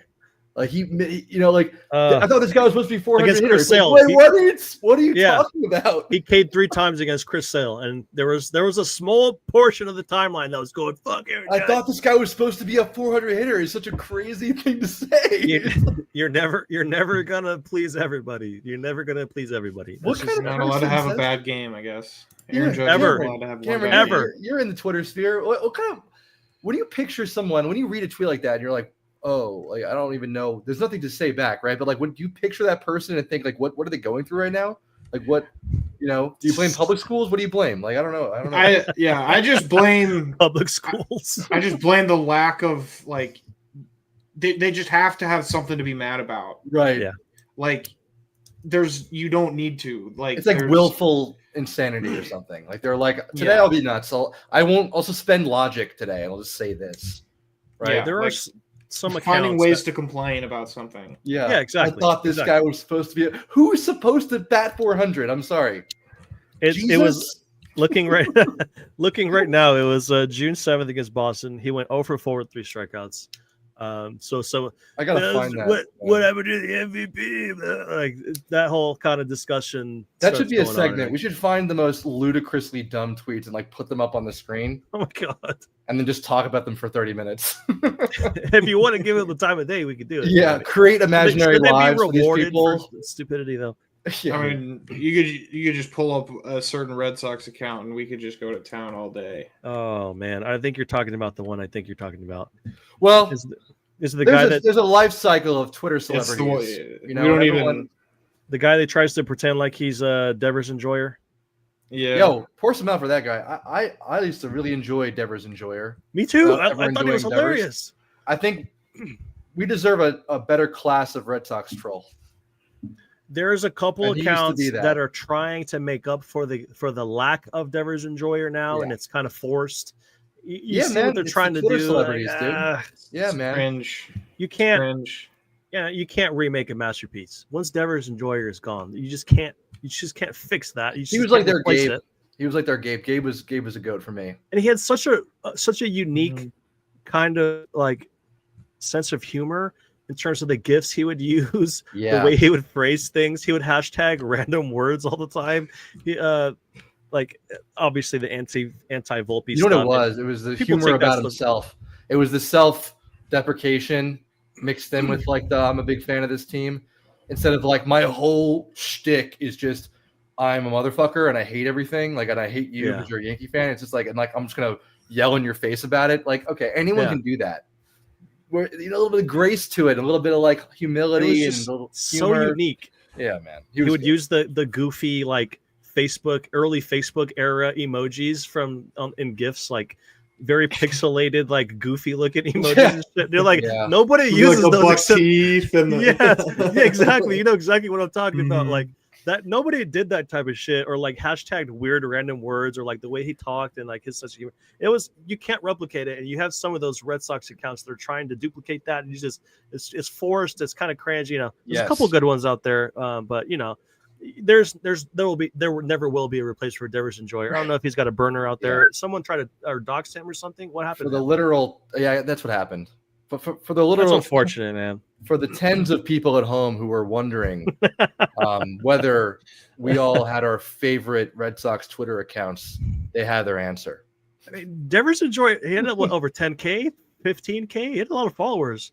You know, the best ones never get like massive. I found in the Red Sox community for whatever reason. Yeah. The best ones are like kind of hovering in that little zone because they just like I think New York lends itself to a bit more of like a hey, look at me kind of vibe, and the Red Sox guys are super underground. And so I think like once you have more than 15K, it's like, what are you trying to do, man? You know? Yeah. I mean, you have Carabas, who's the ringleader, and he's funny. He's got a good sense of humor. He makes good content and stuff like that. I hate him and like him at the same time. Yeah, he seems like a fun guy to drink a beer with. Cam, what's your take on Carabas? I've gone back and forth. I like him sometimes. He's definitely he knows what he's doing and he's good at his job. He's good at what he knows. Sounds like he hates him a little bit. It sounds like there are some like during my high school, like my high school and college years. One of my best friends and my college roommates is a Red Sox fan, and so that was kind of their run, like 2018 and 2021.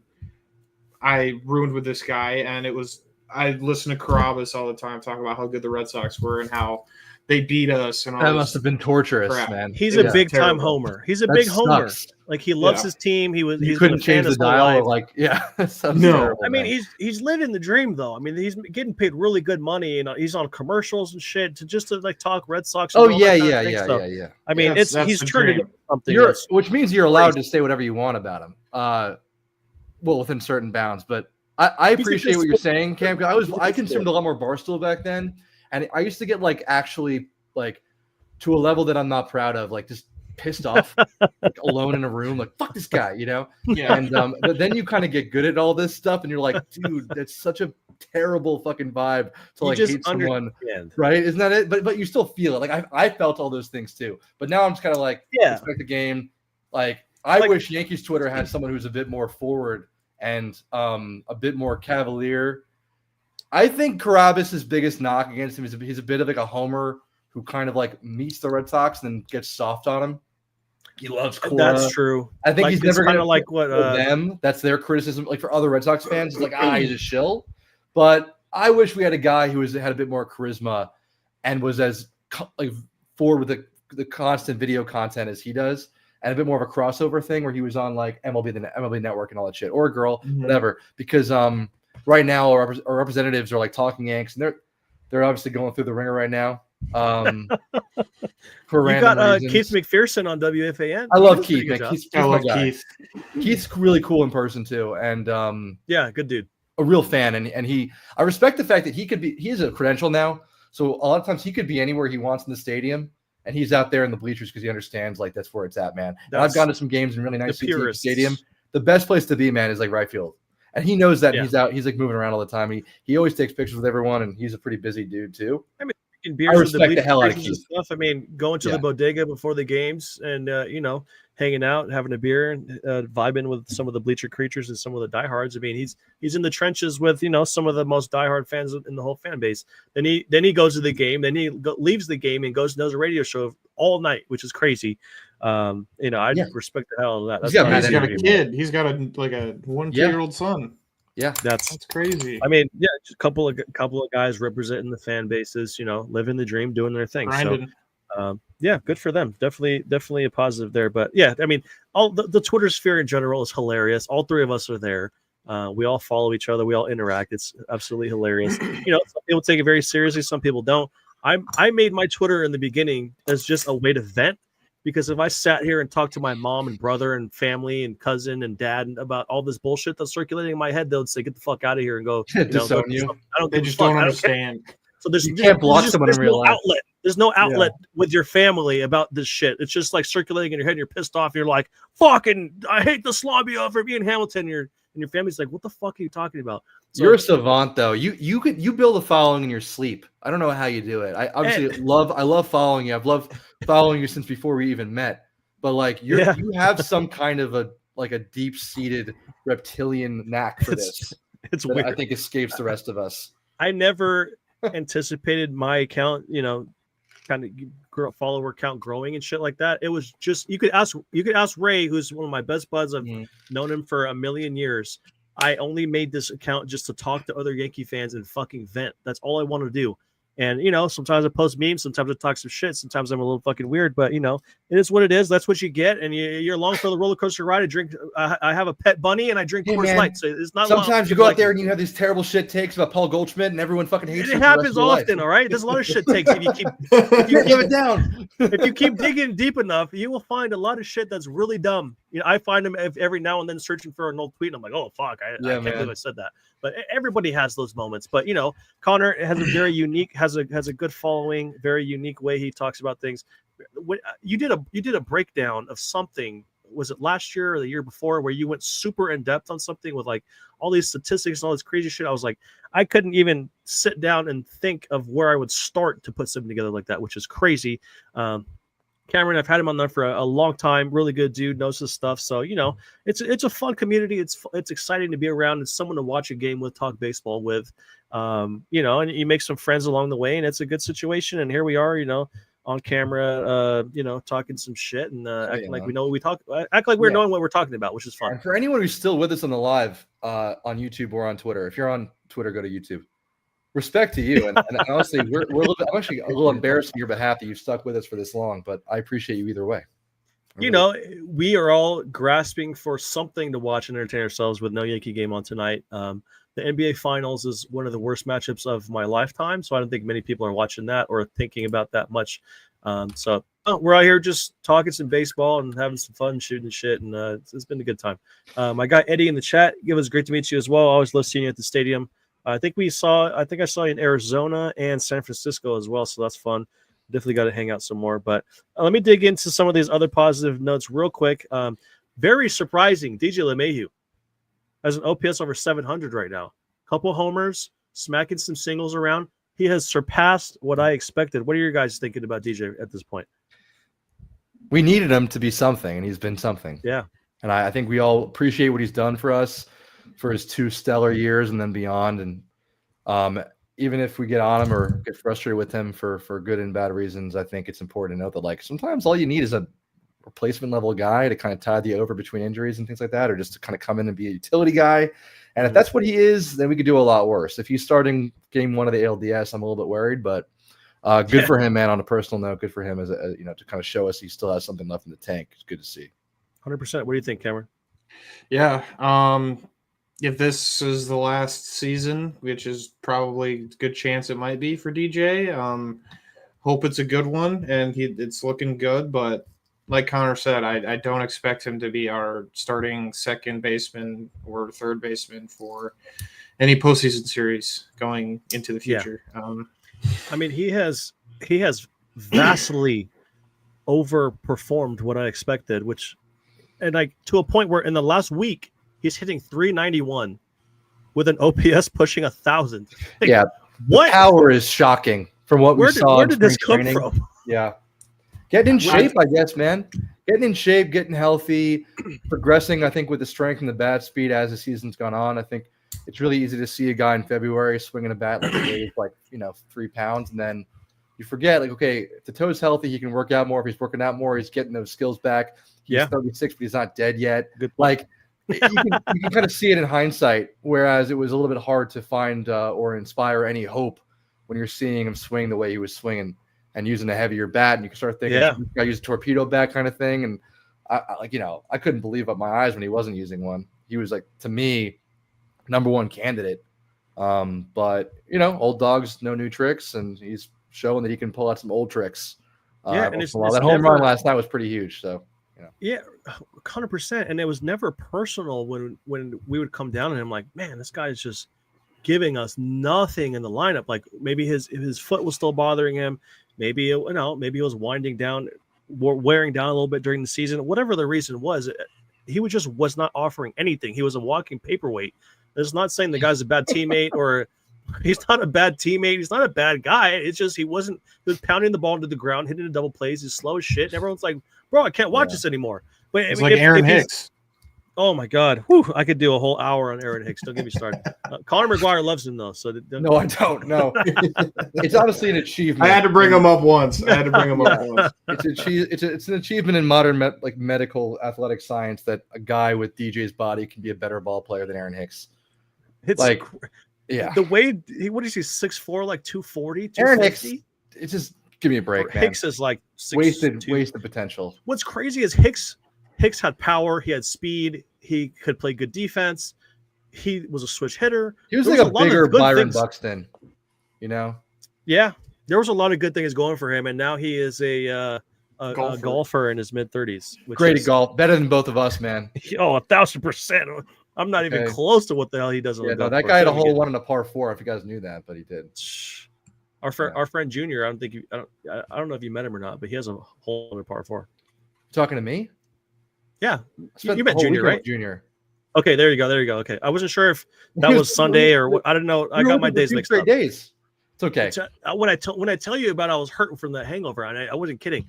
You seem fully lucid. You were doing drywalls and cocks and all kinds of stuff. So. Oh, I was fighting for my life on the inside. I got to tell you. No, but he 285-yard, 290-yard par 4. He drove the green and the ball went in. So that's crazy. Oh. I have yet to have one. Yeah, I have yet to have one. So I am very jealous. And we will leave that for another day because not a single soul on this fucking show right now gives a fuck about our golf game. So back to some of the positivity. We're being very positive here, save the best for last. Totally the vibes have reversed from early to late. We're prefacing this Royals series with some smiles, having some fun. Jazz Chisholm last 15 games has OPS over 900. He has been really good since he's been back. Obviously, yesterday was the game where the kid was talking shit. He was tweeting some shit. He, didn't get the hit we all wanted to see him get after, chirping a little bit. But 900 OPS. He is playing third base. I think DJ's been playing second, right? So what do you guys see from Jazz going forward? Are you concerned that he might get hurt again? Do you think he's 30-30 guy? What do you see from him going forward? Connor? Inconsistency, but the kind of guy that has the potential to carry you for a week or two with power, to be a positive on the defensive side.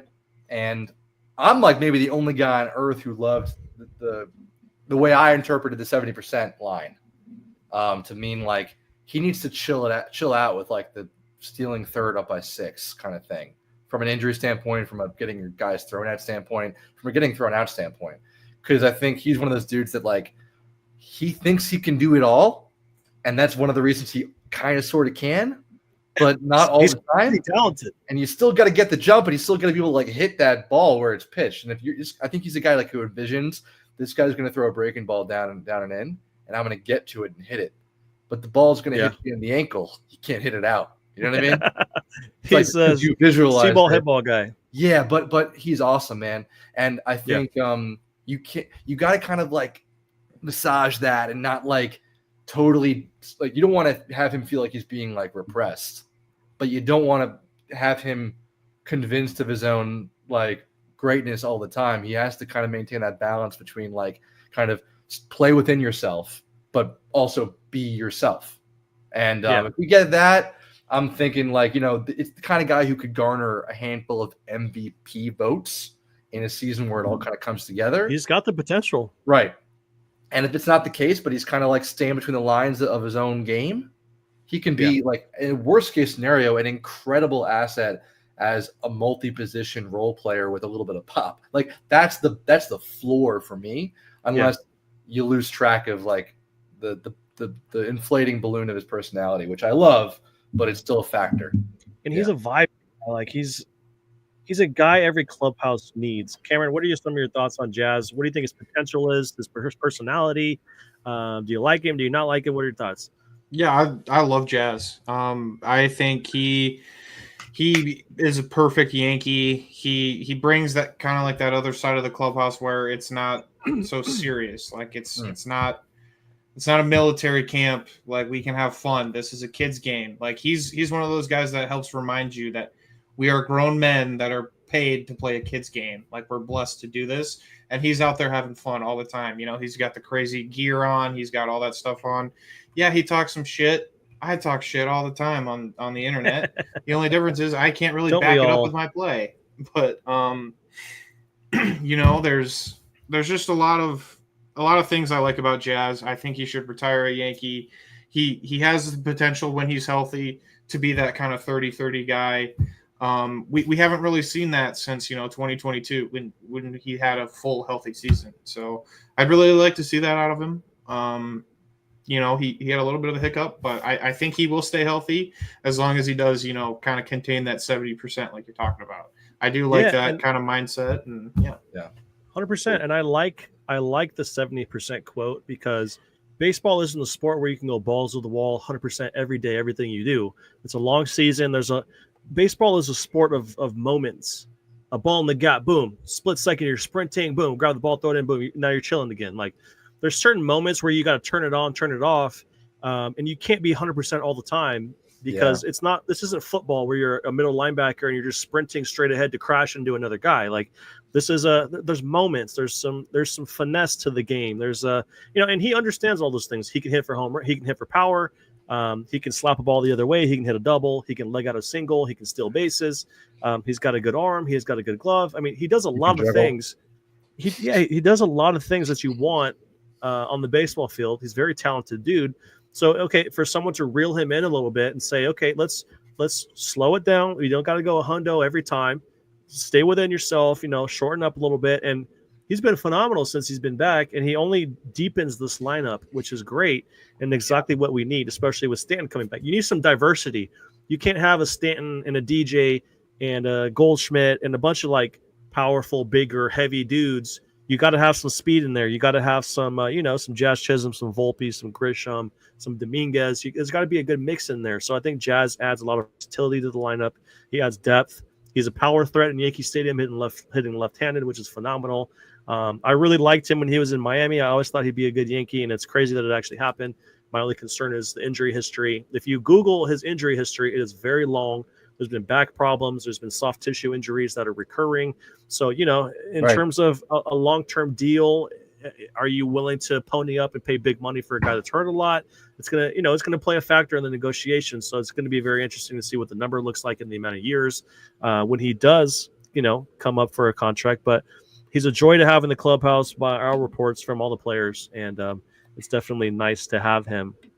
One more positive note before we head out here.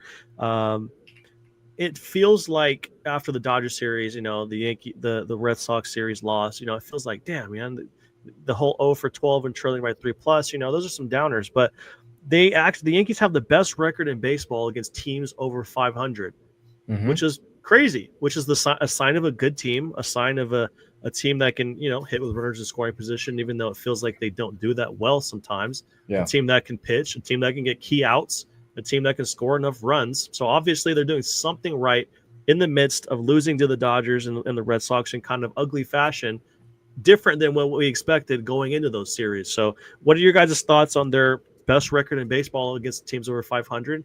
Is that something that will continue? Do you see them regressing a little bit? Where are you thinking, Connor? I think it's a sign of an underperforming team, which, underperforming isn't what you would necessarily describe, Trent Grisham and Paul Goldschmidt and Max Fried as, right? But I think collectively our team is fundamentally underperforming our run differential and that stat you just gave out, which means we're not capitalizing and beating up on some of the weaker teams, including the Orioles and the Red Sox, which, whether their fan bases want to admit it, they are technically some of the weaker teams in our league.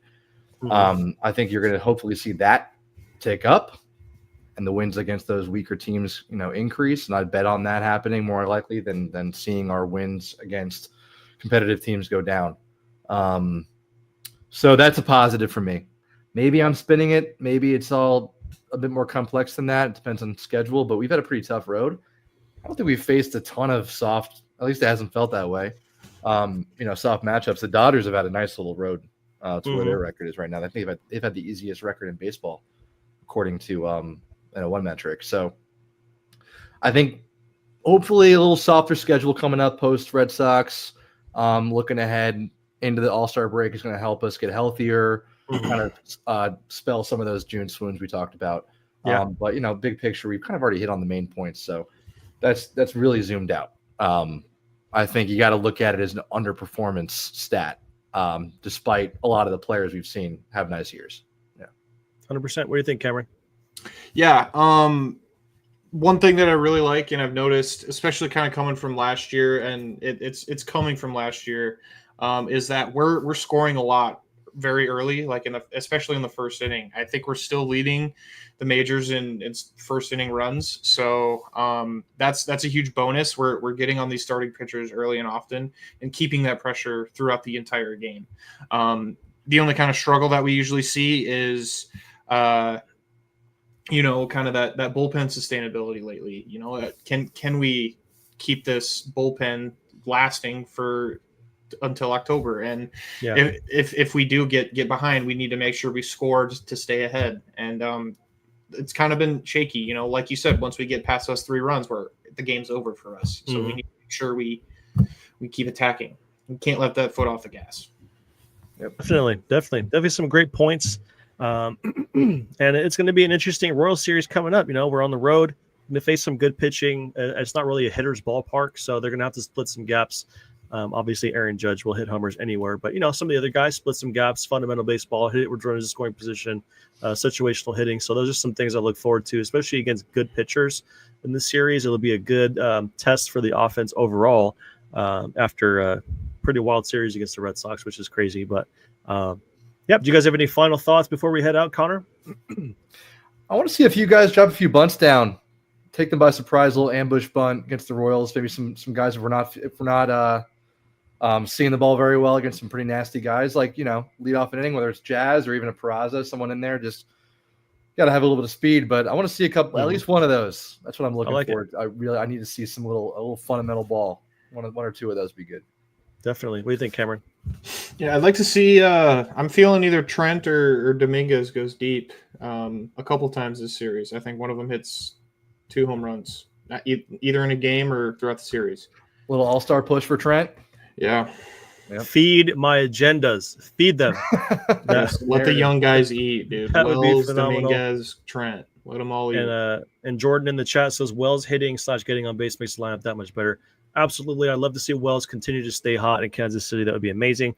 We got Max Fried on the hill tomorrow. 8-1, 1.78 ERA. He's been fantastic, even though he had a hiccup against the Dodgers. So look for him to battle this guy, Mr. Noah Cameron, who has a crazy ERA. A lot of people on Twitter are telling me he's been very lucky in terms of the metrics. So hopefully that luck runs out tomorrow and we score 30 runs, 30 runs off of him. Anything less, and I will be disappointed. But it was a great show with you guys today. Absolutely very fun after a bit of a downer Red Sox series. We touched on a lot of things. Dodgers series, some Red Sox, positives, negatives, everything in between, including drywall and Home Depot runs. So I hope everybody appreciated it. It was great having Connor, great having Cameron as well. If you have not subscribed to the Lasagna Show yet, what are you waiting for, buddy? Come on, go to my Twitter page, click on the blue link in my bio, subscribe to the Lasagna Show, like this video, leave some comments, like all the other videos, Save the link, send it to your friends, send it to your family, share it on Twitter, share it everywhere else, and I will love you forever. I promise. Once again, it was a fantastic 30. Knicks left at 30. Anything less than 30 runs or more, I'm gonna crash out again like Elon Musk did the other day. So, very fun show today. Yeah, I absolutely went crazy. We will see you tomorrow on the Lasagna Show post game. Make sure you don't miss it. Should be a very interesting series against the Royals. But for now, have a great rest of your night, everybody, and we will see you next time. Peace.